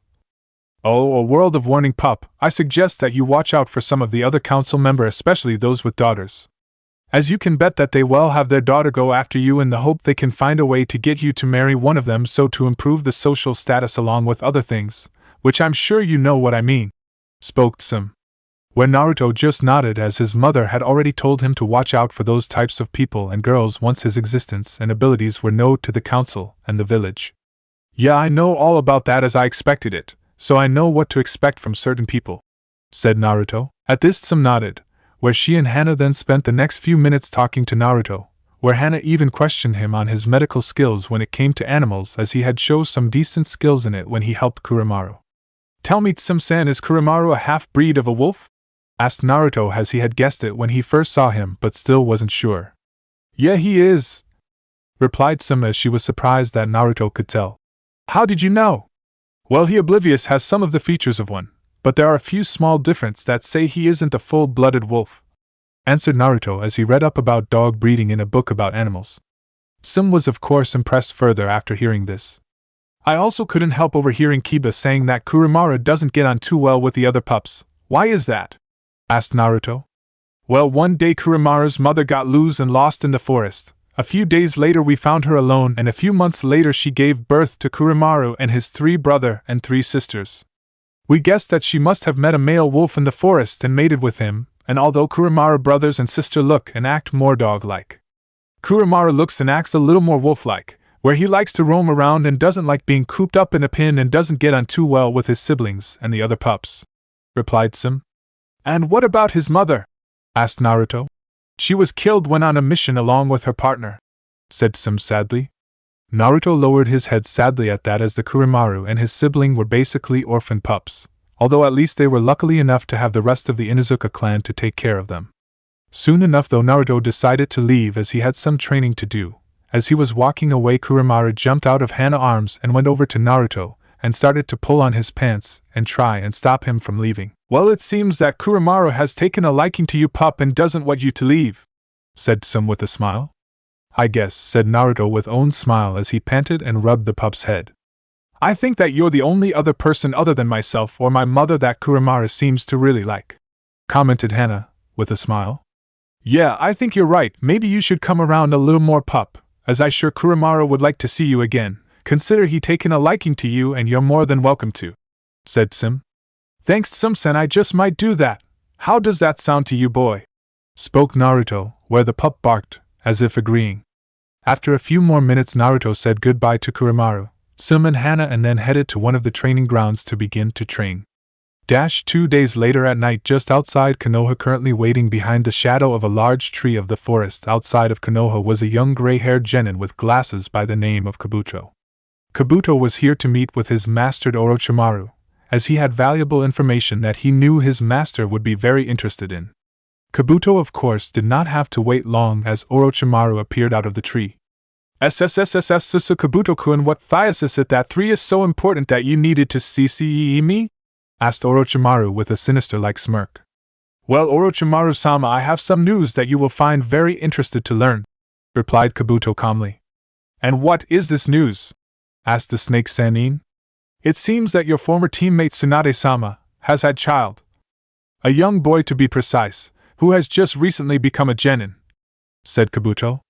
At this news Orochimaru, eyes slightly widened. He had never expected Tsunade of all people to ever have a child, due to the loss of her brother and her late lover Dan. Once he got over his shock, he started to smirk a little. Oh, interesting. Who would have that? My old teammate Tsunade would actually have a child. Do you know who the boy's father is? I'm afraid not, Orochimaru-sama, as your former teammate has kept the identity of her spouse and the father of her child a secret, as no one seems to know, but we do know that he is dead now, replied Kabuto. And what of the boy's skill level? Asked Orochimaru as he was interested in how his old teammate has trained her young son. I'm afraid I am currently unaware of what the boy is capable of, as the Hokage is keeping the boy's skill level a secret, as very few people know about the boy's skill level and those that do know are not talking. As from what I gathered, the Hokage has classified the boy's skill level and abilities, answered Kabuto with a slight frown, as he was not used to knowing so little about a subject of interest, and it did annoy him a little. How disappointing, Kabuto-kun! I would have expected better from you, since if my old sensei is going to all this trouble to hide the boy's abilities, they must be something indeed, replied Orochimaru with clear disappointment. Forgive me, Orochimaru-sama, I will make a better effort to learn more about him, replied Kabuto. See that you do, Kabuto-kun. Now can you tell me the boy's name, and what team he is on? Spoke Orochimaru. The boy's name is Senju Naruto. He is currently on Hatake Kakashi team and is teamed up Haruno Sakura and young Uchiha Sasuke, who you have asked me look up on, spoke Kabuto calmly, as he knew his master would find that bit interesting. Well now, I must admit it seems that my old sensei has not entirely lost his sense of humor by placing the last heir of the Uchiha clan in Konoha along with the last heir of the Senju clan on the same team together, not to mention very convenient of him for me, as if young Naruto-kun and young Sasuke-kun prove to be both worthy, I may have two potential vessels on the same team together. It should be interesting to see how those two get on together, spoke Orochimaru. That may be a problem, Orochimaru-sama, spoke Kabuto, suddenly causing the traitorous Sannin to look at him. How so? He asked, although I have not confirmed if it is true or not, but I have heard a rumor that the boy may be switched to a different team, to whom and for what reason I'm not certain of, as there are many theories, but he may not be on the same team with young Sasuke-kun for much longer, said Kabuto. How disappointing, but regardless it does not really change anything. If he does change teams, I think I will arrange a little test for him before the Chunin exams, to gloss a glimmer of his skill and potential, as I think it's only fitting that I test my old teammate's son capability, said Orochimaru with a sinister smirk on his face. At this, Kabuto nodded agreement, and told him he would make an effort to keep an eye on Naruto and learn everything he could about him. Before he left to return to the village, Kabuto handed Orochimaru a picture of Naruto so that he would know what he looks like. When Kabuto left, Orochimaru looked at the photo of Naruto. He could not help but lick his lips of the potential vessel that Naruto might make for him. Coo. I look forward to meeting you, Naruto-kun, as I will be seeing you very soon, said Orochimaru to himself before he disappeared once again into the trees. Chapter 13. Apprentice Konoha. The sun rose as usual into clear skies over Konoha and the Yamanaka flower shop in the early morning. Yamanaka Ino had been given the early shift by her mother. What a way to start my last free day before I begin my team training, she grumbled aloud. And after tomorrow I have to spend most of my time with lazy-ass Shikamaru and Choji the gluten. I can't even go track down Forehead Girl and get her to tell what happened in her team exam, although I know they passed, as she was Sasuke and Naruto-kun, the two best ninjas from our class. Ever since her little stumble with Naruto, Ino could not help but think about Naruto, and his dreamy clear blue sapphire eyes, when she stared into them when she had landed on top of him in class. At first Ino tried to brush the images off, but every time she did, she would subconsciously think about them and Naruto's face, and the feeling of being on top of him, which made her blush each time. What more, when she went to bed she had several dreams of her and Naruto being together. One where Naruto was her Prince Charming and swept her off her feet. Another was her and walking down the wedding aisle with Naruto waiting for her at the end. The third was her Naruto together with three blonde little children, two girls and one boy, standing in front of them, while she held a blonde baby girl in her hands. After the dream, Ino had brushed it off again, thinking her mind was playing tricks on her, as she loved Sasuke-kun. But the next day, after Shikamaru, Choji and she had passed their team test and had finished celebrating at the barbecue restaurant, where Choji gorged himself on the pork, Ino decided to see how Sasuke was doing and if he wanted to celebrate with her on passing their team exams by going out on a date. But as she headed toward the Uchiha compound, she noticed several kids soaked to the skin from top to bottom, running as fast as they could out of an alley, along with hearing Naruto's voice shouting, "And if I ever see you picking this pup or any other animal again, I do more than wet you." When she looked in, she saw Naruto helping a scared hurt pup, where he then healed it and fed it. Upon healing the hurt pup, he came out of the alley saying something about bringing the pup home.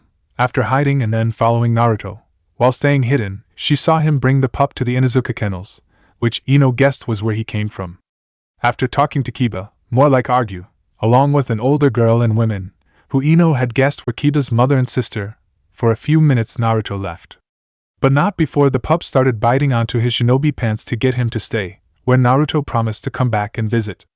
After that Ino continued to follow Naruto while staying hidden, where she then saw him make solid clones of himself, much to her surprise, and the trained with himself by either taijutsu or using his sword or practicing his throwing and aiming with his kunai, shurikens, and saban needles. She also watched him eat some sandwiches and giving his leftovers to some hungry birds and animals that were staring at him nearby. After which he went back to training. As Ino watched him, she could not help but see that Naruto was a very kind person. She of course quickly tried to tell herself that Sasuke was just as nice. But of course she couldn't lie to herself, as in all the different times she had followed and watched Sasuke, she had never seen him once do anything remotely nice to anyone or anything like Naruto had done. Later on, when she got hungry and her stomach started to growl, as she eaten anything at the barbecue, as she was dieting.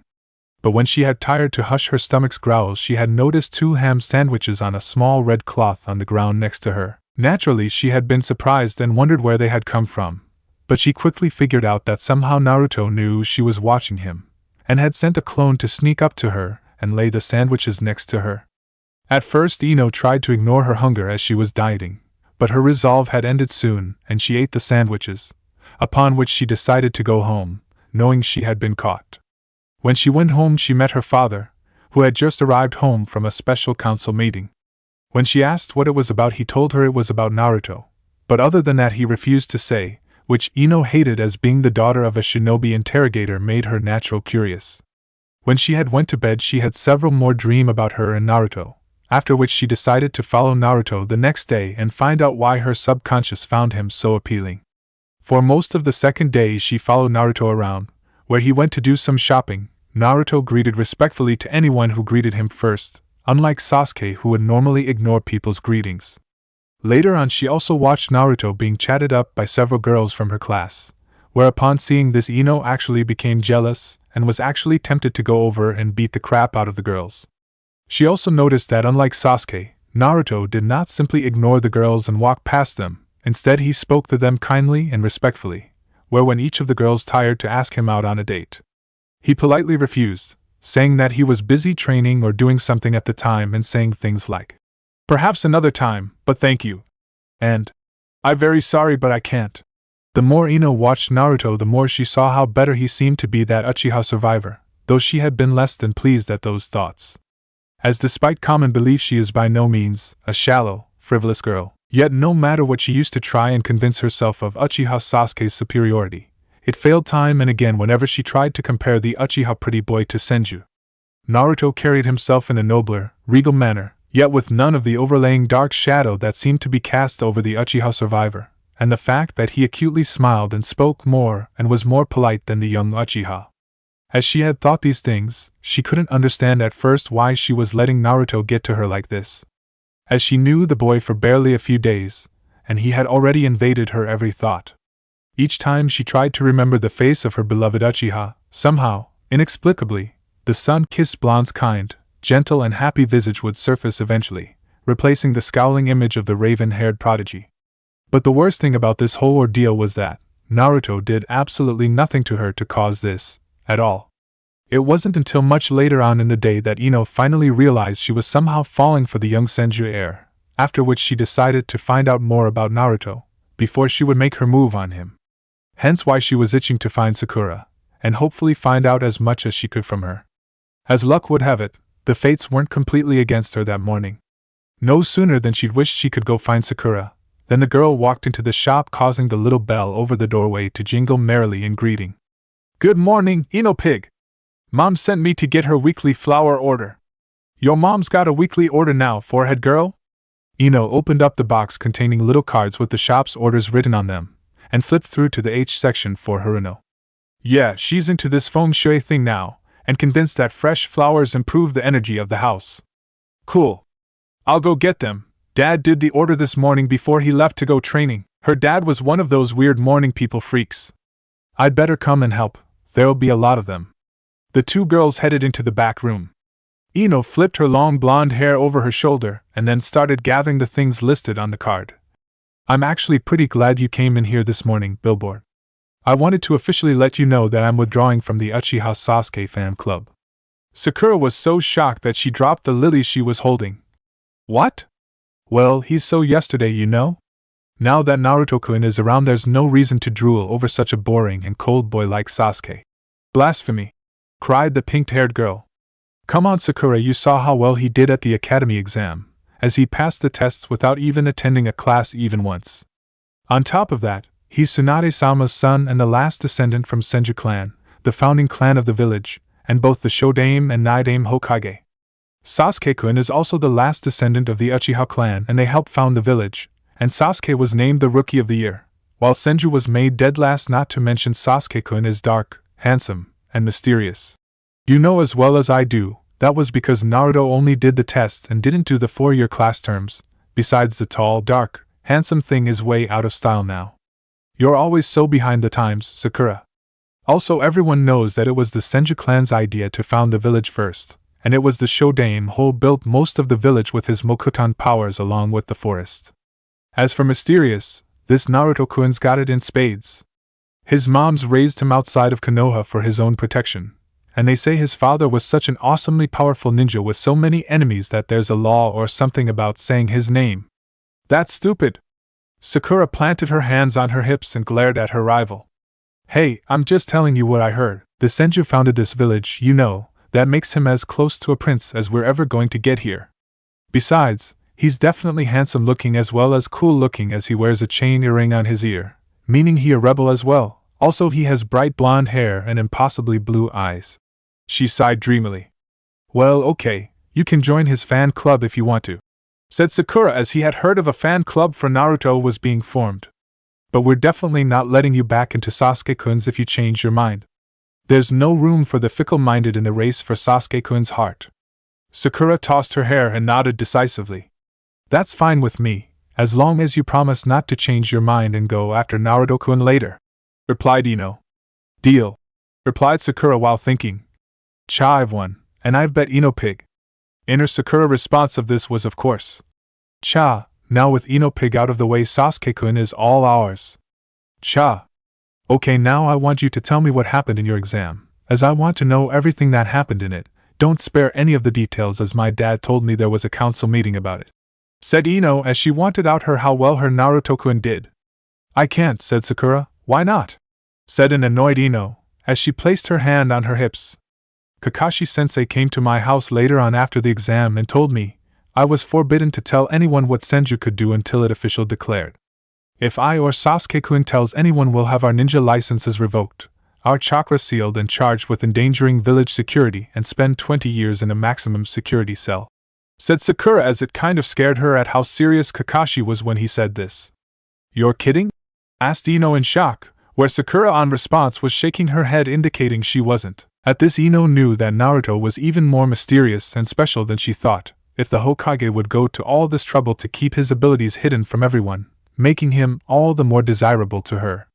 Can you at least tell me how strong he is? Asked the blonde-haired girl.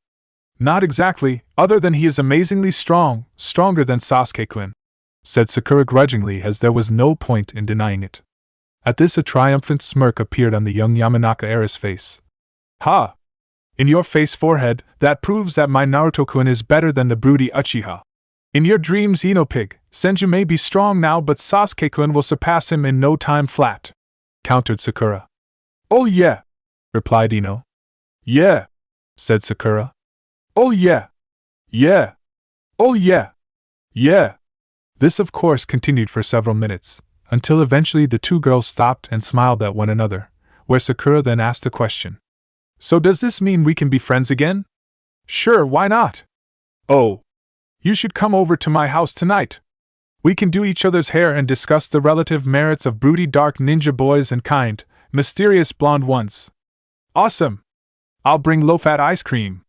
The next day, with Naruto currently running through the streets for his life, was everyone's favorite blonde-haired Senju. The reason as to why he was running was rather simple, for not far behind him was up to 50 girls from the newly formed Naruto fan club, who were shouting things like, "Marry me, Naruto-kun! I want to be yours, Naruto-kun! I want to have your babies!" Originally, Naruto was on his way to meet up with his team at their training ground, but as he was heading there, he was confronted by a large group of girls from his fan club who then started to chase after him. Upon hearing the things that the girls were shouting, Naruto became further freaked out. Ka-chan was right. Fangirls are crazy as hell, as he didn't even know half of these girls, as many weren't even from his class or from the academy. Damn it, this is all Ka-chan's fault. She had to drill things like being polite to people and not to be rude. Why the hell do I have to be a nice guy? Why couldn't I be a jerk like the Uchiha team? All he has to do is look the other way and they faint, thought Naruto as he slightly blamed his mother for his good nature. Ever since going to the daimyo country estate, his mother had pounded proper manners into him, and to be polite as possible to people. Hence when his fangirls came up to him he politely spoke to them and denied their request for a date politely so not to hurt their feelings.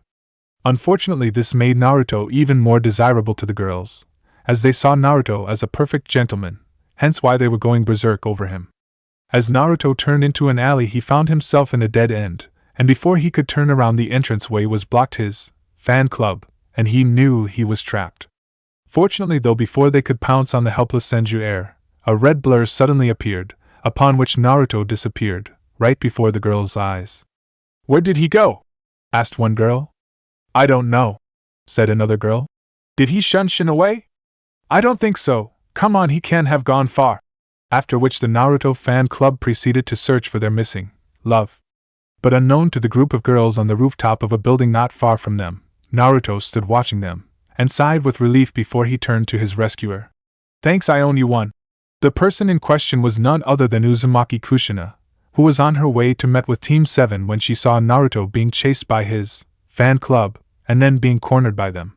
Seeing this, Kushina decided to help Naruto out a bit, and save him before the girls ripping him to shreds, as it was her job to protect him and keep eye on him. "Sure kid, no problem," replied Kushina as she got a better look at Naruto from the last time she saw him, and could not help but be amazed at how much he looked like Minato. Seeing Kushina looking at him with a strange look, Naruto decided to speak. "Is there something wrong, miss?" Realizing what she was doing, Kushina quickly regained herself. No sorry. I was just thinking of something, that's all, and call me Kushina." At this Naruto nodded and held out his hand, which Kushina took.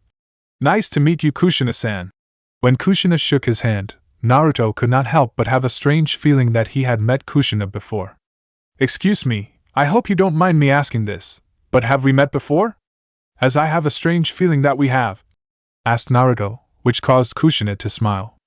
"Actually we have, we met when you took care of that snake Mizuki," replied Kushina. As Naruto thought back to that night, it suddenly hit him. "You were that ANBU woman wearing the fox mask," as he remembered that the woman had long red hair like Kushina and he recognized the sound of her voice. Kushina just nodded her head in affirmation, telling Naruto that he was correct. "Although I'm no longer ANBU as I'm a Jonin now," she replied. "Oh. Then I guess congratulations, thanks. So are you heading to meet with the rest of your team?" "Yes I am, but how did you know?" asked a curious Naruto at how she knew that. At this Kushina smiled and said, "Well, if you follow me there you find out." Before she then jumped over to the next building and started to head towards the third training ground. Not wanting to be left behind, Naruto quickly followed after her. At the third training ground Sakura and Sasuke waited for their other teammates, although Sasuke had only arrived a few minutes ago, while Sakura had been there since 9 and waited for the rest of her team for the past 2 hours. It was only upon arriving that she remembered about Kakashi's habit of being tardy, where she decided just to wait. When Sasuke arrived she had tried talking to him, hoping to win Sasuke over, now that her biggest rival Ino had finally realized that Sasuke was hers, and was now after Senju. But when she tried to talk to Sasuke he just ignored her attempts, where he just closed his eyes and waited for Naruto and Kakashi to show up so that they could start training and doing missions, where he can finally start getting stronger. Upon Sakura's 5th attempt at trying to talk to Sasuke, Naruto and Kushina appeared together. "Senju, you're late!" cried an angry Sakura at Naruto for arriving right when she was about to make her move on Sasuke again. But upon shouting this she quickly noticed Kushina. Sorry, but who are you?" Before Kushina could answer, Sakura, Kakashi, Yamato and another young boy appeared. Good, everyone is here so we see dash," spoke Kakashi, but was interrupted by Sakura shouting, "Sensei, you're late!" Sorry about that, I got lost on the road of life," replied Kakashi, with one of his lousy excuses, which made Kushina and Naruto smirk, Yamato to roll his eyes, Sasuke to scoff, Sakura to fume and the boy with Kakashi to simply look at him curiously. Now then, as I was about to say, now that everyone is here I can tell you that there are going to be some changes in our team. Changes? What changes, Kakashi-sensei? Asked Sakura, while Sasuke raised an eyebrow in curiosity as well. Well, to put it simply, Naruto will no longer be on our team, although he will work with us from time to time in joint assignments and missions, spoke Kakashi. At hear this, Sakura was cheering inside her head along with her inner self at finally having Sasuke all to themselves and being rid of Naruto. But then Sakura decided to ask something. Sensei, why exactly is Naruto leaving our team and who are these people? Well, you see, these people here are Yamato and Kushina. They used to work with me when I was in ANBU, replied Kakashi, which surprised Sasuke and Sakura at hearing that their sensei used to be part Konoha's elite shinobi division. Naruto will become Yamato's apprentice, while Kushina will be assisting him in Naruto's training. Upon hearing this, Sasuke stood up angrily. Why is Senju getting an apprenticeship with two senseis, who are both former ANBU ninjas, while I'm stuck on a team? I'm just as special as him and my clan is just as noble as his. Sakura, who would normally have backed up Sasuke on such matters, but had remained silent as she could not help but be hurt at the fact that Sasuke didn't like the fact that he was on a team with her. Naruto also remained silent as he knew it was best that he say nothing as it would only make things worse, not to mention he was still a bit surprised at hearing this. The reason being, Sasuke, is because Naruto is a special case and there are certain things I cannot teach him, such as his Mokuton, which I cannot help him with, although Yamato and Kushina can, replied Kakashi. Not to mention the fact that the kid kicked your sorry ass in your bell test, spoke Kushina with a smirk, where Kakashi groaned and slapped his head to his forehead in shame and embarrassment, while Naruto just smirked. As upon hearing of his defeat, none of Kakashi's former ANBU colleagues or his fellow Jonin senseis had let him forget about it, where they teased him relentlessly. It only got worse as when they asked how Naruto beat him, where Kakashi couldn't answer due to the Hokage forbidden in mentioning Naruto's abilities to anyone, until they were officially revealed. Natural, when he refused to answer, the other believed it was because he was too ashamed and embarrassed by how Naruto defeated him to mention it to anyone, hence they just teased him more. It got even worse for Kakashi when Guy heard of his defeat to Naruto, where the eccentric shinobi started to shout out about how the flames of youth burned brightly in Naruto for defeating his eternal rival. After which Guy took it upon himself to help Kakashi regain his lost flames of youth from his defeated to the youthful Naruto, where Guy then dragged Kakashi on several of his exercise regimes and doubled his challenges to Kakashi. The last 3 days had been utter hell for the one-eyed ninja, whether it was from endless amount of teasing from Kushina and his other fellow shinobis or Guy's relentless attempts to help him. Upon hearing Kakashi's answer, Sasuke just glared angrily at Kakashi, as he was not happy to hear this and saw this as just an excuse to give Naruto special treatment and allow him to gain even more power, while leaving him, Sasuke, behind. Not to mention he didn't like being reminded of how powerful Naruto was and how weak he was in comprehension to Naruto. Then who is he? Asked Sakura, as she pointed to the boy next to Kakashi. The boy in question had short ink-black hair, ink-black eyes, and extremely pale skin. He carried a small backpack and wore a short black jacket.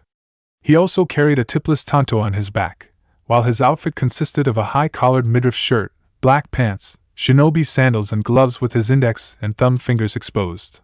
Sakura also noticed there was a slight physical resemblance between him and Sasuke despite the boy's short hair and pale skin. Allow me to introduce you to your new teammate Sai, spoke Kakashi, introducing his students to Sai, who stepped forward. Humph. Looks like another loser to me, muttered Sasuke, as he looked away from Sai. Oh? That's funny coming from a useless, dickless panty-waist, said Sai, while having a smile on his. What was that? Spoke Sasuke as he glared at Sai angrily, who just had his smile on his face. Hey, don't call Sasuke-kun that, cried Sakura angrily, as she was angry at the Sai had called her Sasuke-kun useless and dickless. That's no way to talk to someone. We're on the same team now, and if you call everyone that, everyone will hate you. Oh really? Said Sai with the same smile on his face. And I really like ugly bitches like you. WWWHHHHTTT?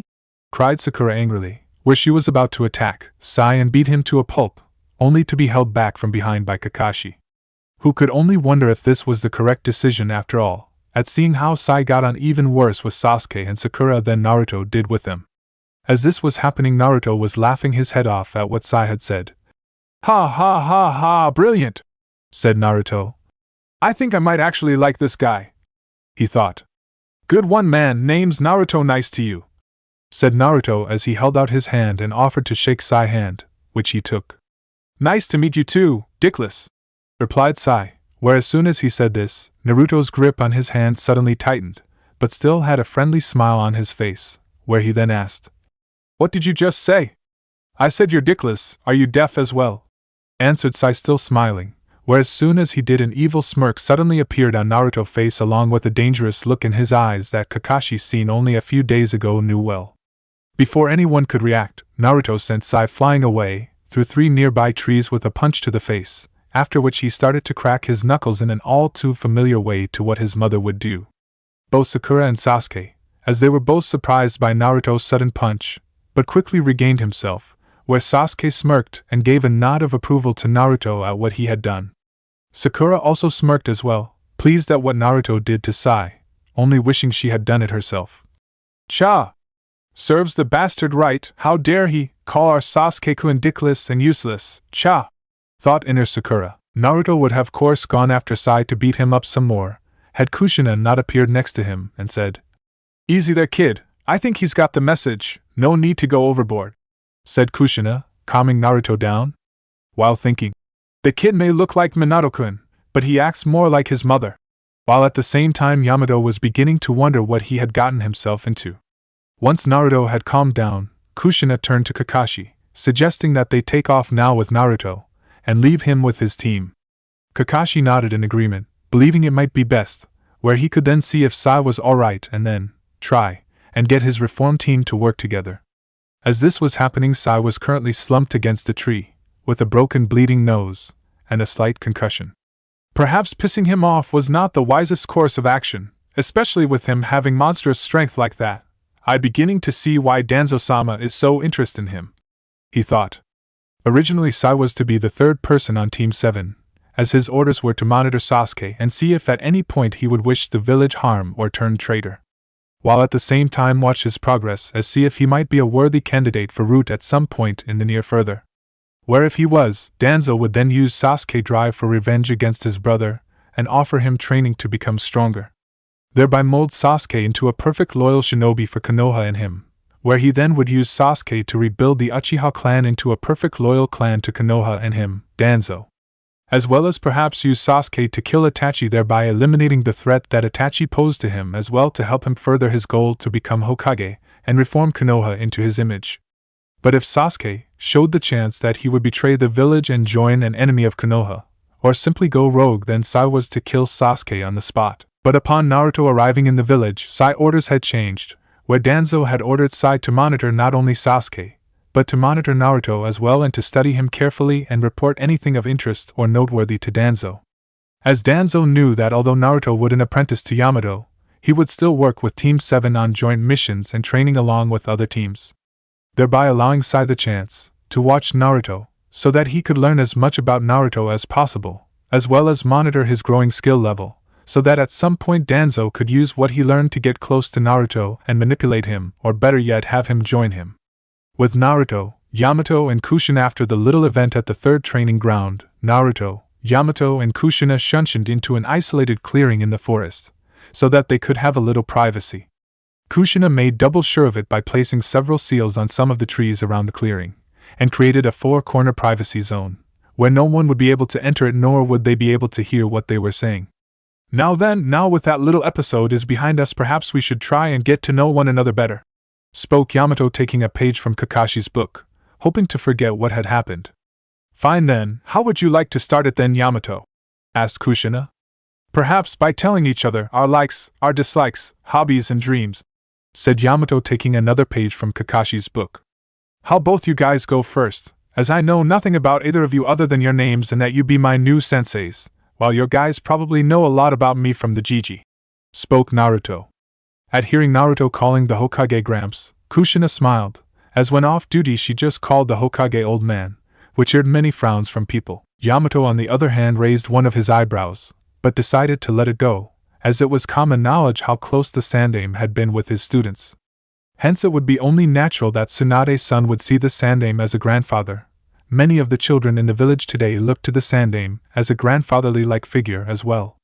Soon, though, both Kushina and Yamato nodded their heads in agreement in talking about themselves first, as it was only fair, as they did know a good bit about Naruto already. Very well then, my name is Yamato, my likes are walnuts and growing things, my dislikes are any food that is oily and those who put their comrades in danger because of their reckless behavior. My hobbies are reading books about architecture, and as for dreams, I don't particularly have any dreams, to be honest, said Yamato. After Yamato finished, Kushina then spoke. My name is Uzumaki Kushina, my likes are ramen, particularly salt ramen, and playing pranks on people. My dislikes are perverts, people who make fun of my hair, coffee, and anything bitter. My hobbies are pulling pranks and chatting to my friends. As for my dreams are to have my own family, and to be the first female Hokage, said Kushina as she cried out the last part and punched her fist into the air.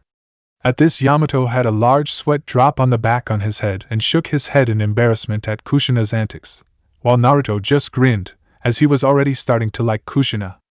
As she liked ramen, pulling pranks, hated perverts, and wanted to be Hokage just like him. Ha! Well, you better get line, lady, because I telling you I going to be the next Hokage, and that's a fact, stated Naruto as he stood up to Kushina. Ha! Like a brat like you will become Hokage. You may think you're hot stuff because of your mom, dad, and the rest of your family, but it takes a lot more to be Hokage than just being born from a family of Hokages, so don't think for 1 minute that you be handed the title because you're the descendant of the Shodaime and the Nidaime, stated Kushina. If they did, then I would refuse it, as being Hokage is meaningless to me if I haven't earned it, and if it's given to me because of my ancestors, retorted Naruto. At hearing this, Kushina smirked, as she was starting to like Naruto, as he definitely got the drive and the determination to being Hokage. It was at this point then that Naruto remembered what Kushina said a minute ago. Wait, you said not to think I'm hot stuff because of my mom and my dad. Do you guys know about my dad? Asked Naruto. This of course caused Yamato to smack his forehead and cover his eyes and shake his head, as Kushina the blabbermouth had done it again, as they were told not to tell Naruto that they knew his full heritage unless it necessary. Kushina of course could only scratch the back of her head in embarrassment, and blush slightly, and have a cheesy grin on her countenance. Deciding to answer Naruto's question, Yamato spoke up.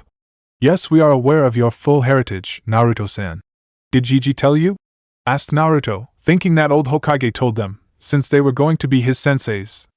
No, Jiraiya-sama informed us, replied Yamato. Ero-sennin told you, stated Naruto in slight surprise. Ero-sennin? Asked Kushina with slight confusion. That what I call Jiraiya, as he the biggest pervert you can find around, and he is a sage after all, answered Naruto. Upon hearing this, Kushina burst out laughing, saying that was a perfect nickname for Jiraiya as it suited his perfectly, and wondering why she never thought of that herself. After a few minutes, Kushina calmed herself down, where Naruto then asked why they were told. As his mother and Jiraiya made it perfectly clear that the fewer people knew about his dad the better. Kushina then went on to explain how they found, after which Naruto then smacked his palm to his face and shook his head. Damn Ero-sennin, trust him to open his big mouth. Ka-kan is going to kill him when she finds out. But as he was thinking what his mother was going to do to his big mouth godfather for saying something he shouldn't in front of people, Naruto then remembered something else that Kushina said.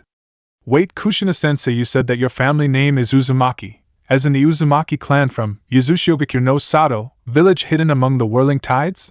Asked Naruto, where Kushina just nodded. Then that means we're related in a way, as our clans were distant relatives and my great-grandmother Uzumaki Mito was from your clan, stated Naruto. As he knew all about his clan relation to the Uzumaki clan and how both the Uzumaki clan and his clan shared a common ancestor, and were distantly related to one another, and had close ties.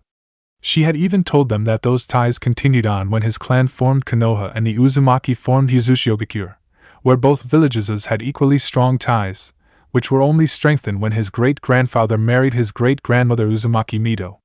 When the village was destroyed at the end of the Second Great Shinobi World War, as a sign of respect and as a sign of the strong friendship between the two villages, countries and clans, all Konoha shinobi vests bear the crest of Yuzushiogakure. I guess you could say that, said Kushina, as in a way Naruto was right. That's pretty cool, as in a way we're kind of like distant cousins something, said Naruto with a smile. Yeah, I guess we are, replied Kushina with her own smile.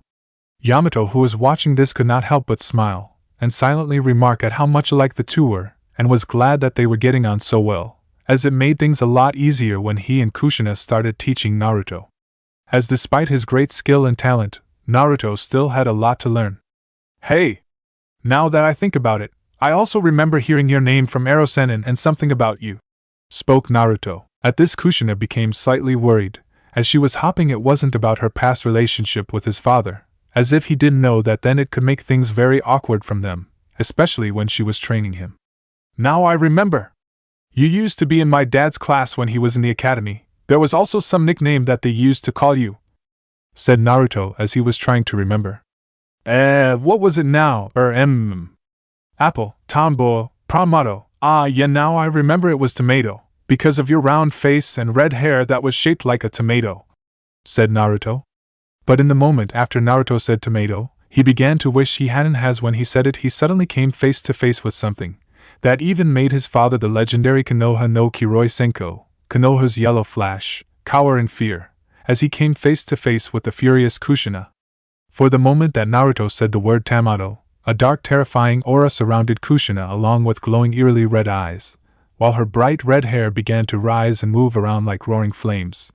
Yamato, who saw this, slowly yet silently moved away a bit, and behind a nearby tree, as he didn't want to be near what he knew what was going to happen next. As Kushina temper was legendary in ANBU, where if they valued their lives no one, not even the Hokage, would dare piss the women off. He also hoped Kushina wouldn't kill Naruto, as if she did chances were the Hokage may pin the blame on him, when Tsunade returned and found out her son was killed, so that he wouldn't have to face Tsunade wrath himself.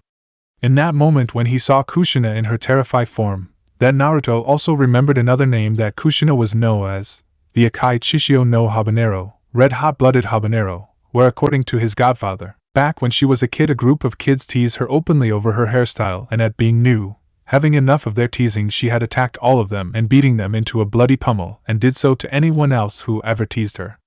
This of course earned her the nickname Akai Chishio no Habanero. It was when Naruto came face to face to the furious-looking Kushina that he finally learned what it was like to be his perverted godfather when he was facing his mother's fury.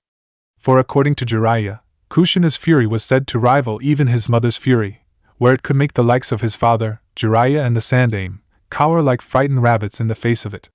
Crap!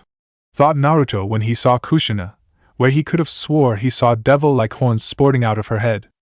After which he then did the only thing a man could done in his position: he ran like the wind, with Kushina the Akai Chishio no Habanero hot on his heels.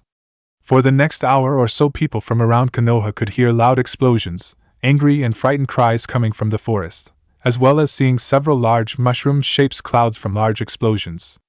After about an hour or so, Yamato was finally able to calm his captain down, although it had not been easy. Luckily, though, Naruto was quite good at evading all of Kushina's attacks thanks to many years of his mother's bombardment training. Hence, other than a few scratches that were quickly healed thanks to the Kyuubi, Naruto was relatively unharmed. Once Kushina had calmed down, Naruto made a mental note never to piss off Kushina or get on her bad side again, although another part of him, the prankster part of him, made a mental note to get his godfather in trouble with her and see what she would do them him. So if you guys know about my dad, then I guess you also know about you know what? Asked Naruto, referring to the Kyuubi. Yes, we are also aware of that, which was another reason why Kushina-senpai and I were selected by the Sandaime Hokage to train you.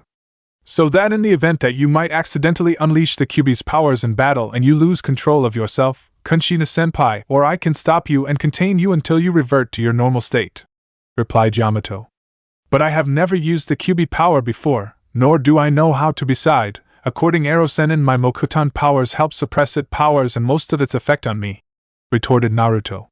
That is most likely true, but eventually at some point you will be called upon to use it or accidentally access its power during battle, and regardless of your Mokuton powers, the Kyuubi chakra and influence can overcome you, as like all Jinchurikis, your emotions are linked to your Biju. So if you feel a tremendous rage or anger, it's highly likely that you will inadvertently access the Kyuubi's power and go out of control, spoke Yamato. Okay, I get that, but what can you guys do to stop me if I do go out of control when I'm using the Kyuubi power?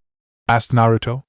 Well, like you, Naruto-sen, I possess the power of Mokuton, while Kushina-senpai has particularly strong chakra that is well suited for restraining jinchurikis or more precise biju if they go out of control. Also, Kushina-senpai is extremely skilled and knowledgeable in Fuinjutsu, where she shared some of her knowledge with the Yondaime Hokage, spoke Yamato. At this revelation, Naruto was of course surprised. You taught my dad Fuinjutsu? But Ero Sennin always said he taught my dad everything he knew in Fuinjutsu, said Naruto in surprise. Jiraiya likes to think he did, but I thought your dad few tricks here or there as my clan were famed throughout the world as Fuinjutsu masters, replied Kushina. So could you teach me some things? Asked Naruto eagerly. That what I'm here for, replied Kushina with a smile, when Naruto then started to jump up and down saying how he couldn't wait to get started, before he then stopped, as there was something else he wanted to know. Wait! How are you able to do Mokuton? The only other person alive other than me that can use Mokuton is a guy named Tenzo, as he had my great-granddad's DNA placed in him by that snake team Orochimaru when he was a baby, spoke Naruto. Naruto knew all this thanks to Jiraiya, who told him, upon telling him, how Naruto was going to be trained in using his Mokuton bloodline.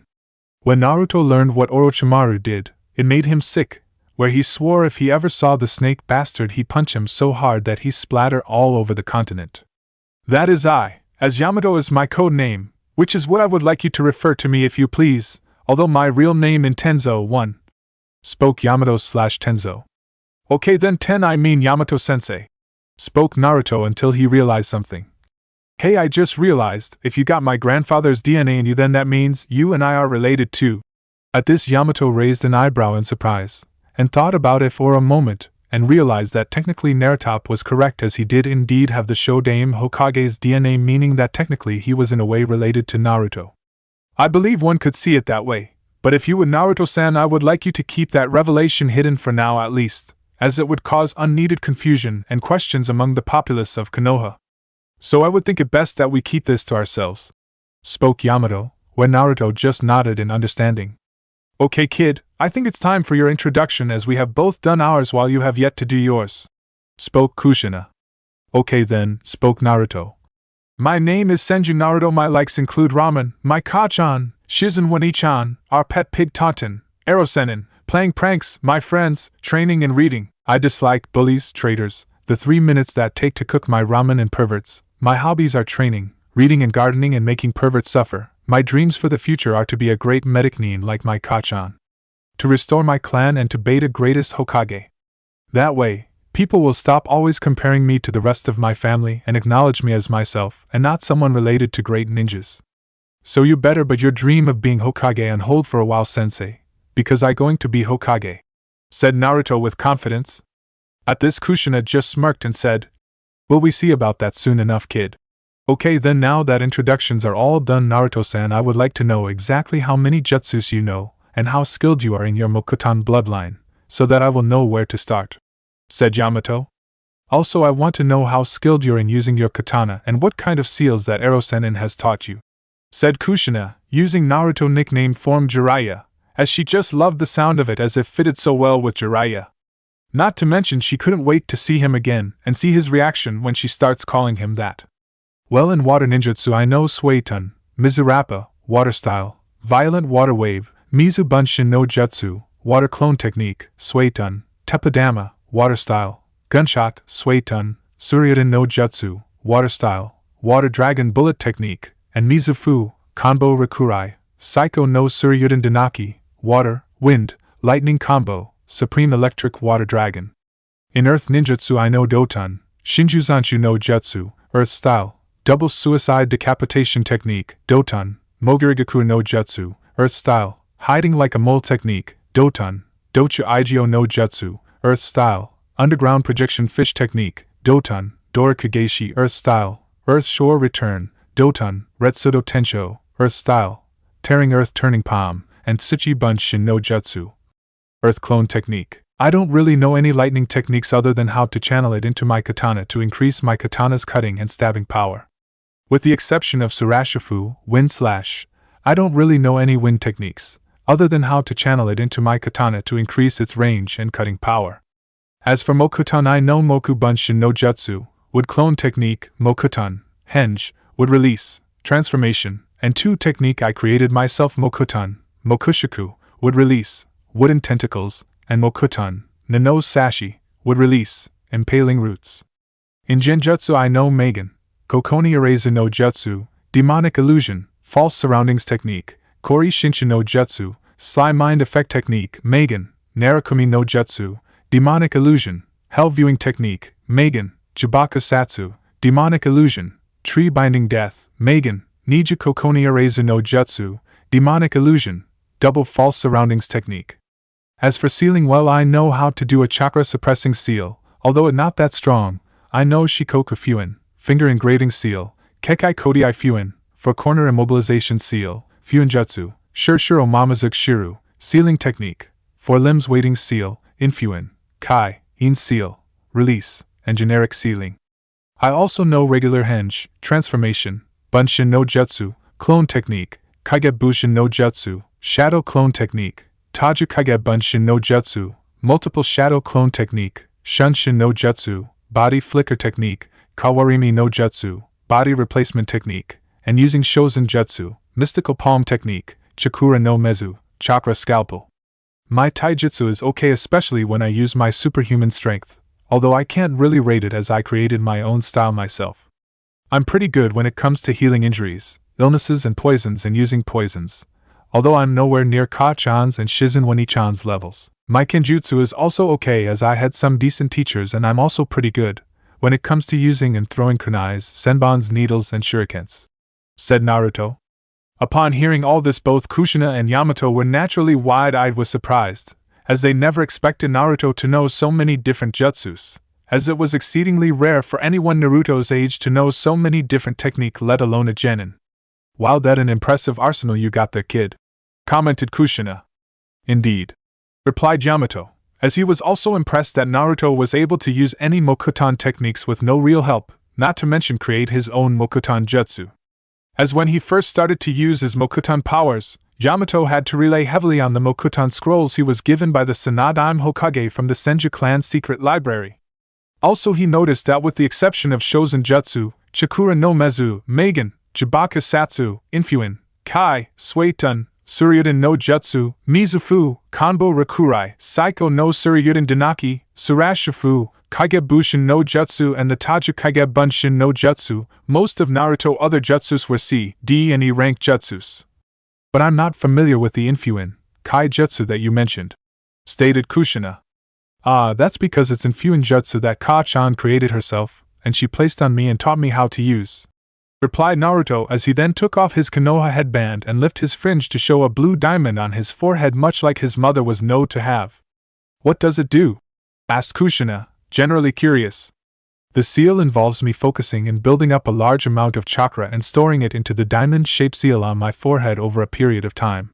When I release the seal, the chakra that I have stored in the seal is to pump back into my body. This then allows me to perform another technique that Ka-chan created and taught to me called the Sozo Seze, Creation Rebirth, which uses the chakra I disperse to stimulate the proteins of my body, so to increase the speed of cell division and reconstruction of cells for as long as I have chakra. This allows me to recreate any organs and tissues that I may lose or is damaged, thus it is the absolute pinnacle of medical ninjutsu. Although the technique itself does not regenerate the old cells, rather it hastens the creation of new ones through division, so in a way for the duration of the technique the user gains a form of immortality, as they cannot be killed easily," stated Naruto. Upon hearing this, Yamato and Kushina were left gaping at hearing of Tsunade creating such a technique, as well as Naruto being able to use such a technique. Although it proved without the shadow of a doubt that Tsunade was indeed the greatest medic in the entire world, as to be able to create such amazing technique. Although like all great ninjutsu, this one has a serious side effect," continued Naruto, causing Kushina and Yamato to refocus their attention on him again. "For you see, a body's cells can only split a certain number of times in a lifetime, and by speeding up this process, the user lifespan will shorten, depending on the level of injuries they suffer. For example, if the user suffers not very serious injuries, then the user will lose very little of their lifespan, although if they're on the verge of dying or suffer a mortal wound, they will lose a large part of their lifespan. This is why Ka-chan has made both Sozo Seze and Infuin, Kai-S rank techniques and declared the Sozo Seze Kinjutsu," said Naruto. After hearing all this, both Yamato and Kushina were once again stunned to hear of the side effect of the technique, for as amazing as the technique was, it had a serious double edge to it. "Why would Tsunade teach you such a technique if it's so dangerous?" asked Kushina, as she found it hard to believe that Tsunade would teach her own son such a dangerous technique. "Kaa-chan would rather have me shorten my lifespan by a bit, rather than lose my life entirely," answered Naruto simply. Hearing Naruto's answer, Kushina could only reluctantly agree with what Tsunade did. As if she was in Tsunade's position, she'd rather have her child live with a slightly shorter lifespan than not at all. "Very then, Naruto-san, now that we know where you stand in jutsu, we will test you on your taijutsu and kenjutsu skill," spoke Yamato. For the next hour or so Yamato spared with Naruto in taijutsu, without Naruto using his superhuman strength, where he was then able to gauge Naruto taijutsu's skill level. When finished, Yamato had to admit that Naruto taijutsu's skill was quite impressive, and was equally impressed that he created it himself. Although there were several faults with his taijutsu, such as his stances could be too rigid at times, where he could not react as well as he should, and often enough he left himself unbalanced at times, where an opponent could easily make him fall.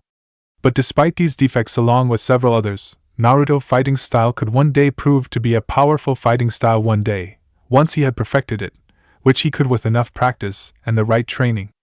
After Yamato had finished sparring with Naruto, Kushina then began her spar with him in kenjutsu, where they spared for another hour.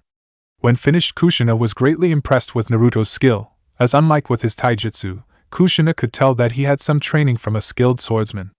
Since Naruto's skill with the katana was too high for it not to be, as he had proved he could hold his own for a while in a serious sword fight, before being defeated. When she had finished sparring with him, she asked who had trained him, when Naruto had told her about the incident at the Fire Daimyo's country estate, and how as a reward for saving his granddaughter, the Fire Daimyo had summoned Kensai, the strongest samurai and swordsman in Hai no Kuni, to train Naruto in using kenjutsu. Although Naruto did not mention Killer Bee has also trained him in kenjutsu, as he feared Kushina and Yamato would tell the Hokage and causing many unwanted questions for him to answer, especially ones from his mother when she found out. Upon hearing Naruto saving the Fire Daimyo granddaughter, Kushina could not help but smile, as she could tell that Naruto had inherited his father's habit of going off to rescue people in danger and putting himself in harm's way. "Well, brat, you sure know some powerful people, as having saved the Fire Daimyo's granddaughter probably earned you a lot of brownie points with him, as having someone like the Fire Daimyo as a friend and owe you one, can certainly come in handy. Who knows, he might even later on try and arrange for you and his granddaughter to be hitched," teased Kushina, knowing it probably annoyed Naruto, which it did. "It's not like that, Rurikayo-chan and I are friends and that's it," stated an annoyed Naruto. "Oh! Rurikayo-chan is it? You sure move fast, kid. Are you trying to become the next Fire Daimyo already?" teased Kushina further, as she was really enjoying teasing Naruto. Hearing this caused Naruto to turn bright red, with anger and embarrassment at Kushina's teasing. "She's as bad as Wani-chan," thought angry Naruto. Seeing how angry Naruto was getting at Kushina's teasing and not wanting to have to chase after Naruto when he loses his temper and goes after Kushina, Yamato decided to nip it in the bud, suggesting that they all go out to dinner to celebrate their team's formation. This of course got the desired result, where the subject was changed from Naruto's relationship with the Fire Daimyo's granddaughter. As both Kushina and Naruto agreed, when asked where they would eat, both Kushina and Naruto shouted out, "Ichiraku Ramen Bar!" which caused Yamato to sweat drop at the two ramen fanatics. Soon enough Naruto and his two new senseis walked out of the forest and headed for Ichiraku. As they walked through the crowded streets, where many people would stop to stare at Naruto and his senseis, or they would simply greet him, which Naruto would do in return. As they walked on through the streets, both Kushina and Yamato felt as if they were being watched by someone, but when they looked around they saw and felt nothing. After failing to see or feel anything, both former A and BU members believed it was just them acting paranoid, as often enough when in the crowded streets of Konoha. The shinobis would sometimes feel as they're being watched when they weren't, due to always being on guard on missions. As Yamato, Kushina and Naruto walked on, a figure hiding behind the water tower on the roof of a building came out and continued to watch Naruto and his senseis, although did not try to follow anymore. My, that was close. I can't forget I dealing with the Barati Shinku no Akari, Bloody Crimson Fury, and clearly the other person with her is a high-level A and BU like her, since he was just able to sense me. I can't afford to follow them like this, as chances are I might not be so lucky if I continue to try and follow them," thought the person following them, when he stepped out from behind the water tower, and he revealed himself to be Kabuto. Kabuto had been secretly following Naruto since they left the forest, but as he tired to get closer, Kushina and Tenzo sensed him for a moment, forcing him to hide. He had tried to follow Naruto earlier, but had been forced to stop when Kushina appeared. He also could not afford to follow them to the third training ground, as he doubted he could avoid detection with two former ANBU captains there. Kabuto of course knew a great deal about Kushina, as she was a person of noteworthy interest, being a highly skilled and powerful shinobi as well as ANBU, much like Kakashi. As if he went by her reputation alone, Kabuto knew she was a person that he would like to avoid fighting. Unfortunately, Kabuto did not know anything about Yamato other than he was a former ANBU like Kushina. Deciding to leave his surveillance of Naruto for now, Kabuto then decided to send a report to his master Orochimaru that Naruto had left his former team and was under the apprenticeship of Uzumaki Kushina and another former ANBU named Yamato. He knew that his master wouldn't be too pleased of him gathering so little about Naruto's skill level, abilities, and anything more about him, but there was little he could do without jeopardizing his cover, as he needed to stay in Konoha for just a little longer. But he planned on continuing his surveillance of Naruto another time, when things settled down a bit and hopeful Naruto and his teacher would have let their guard down a bit.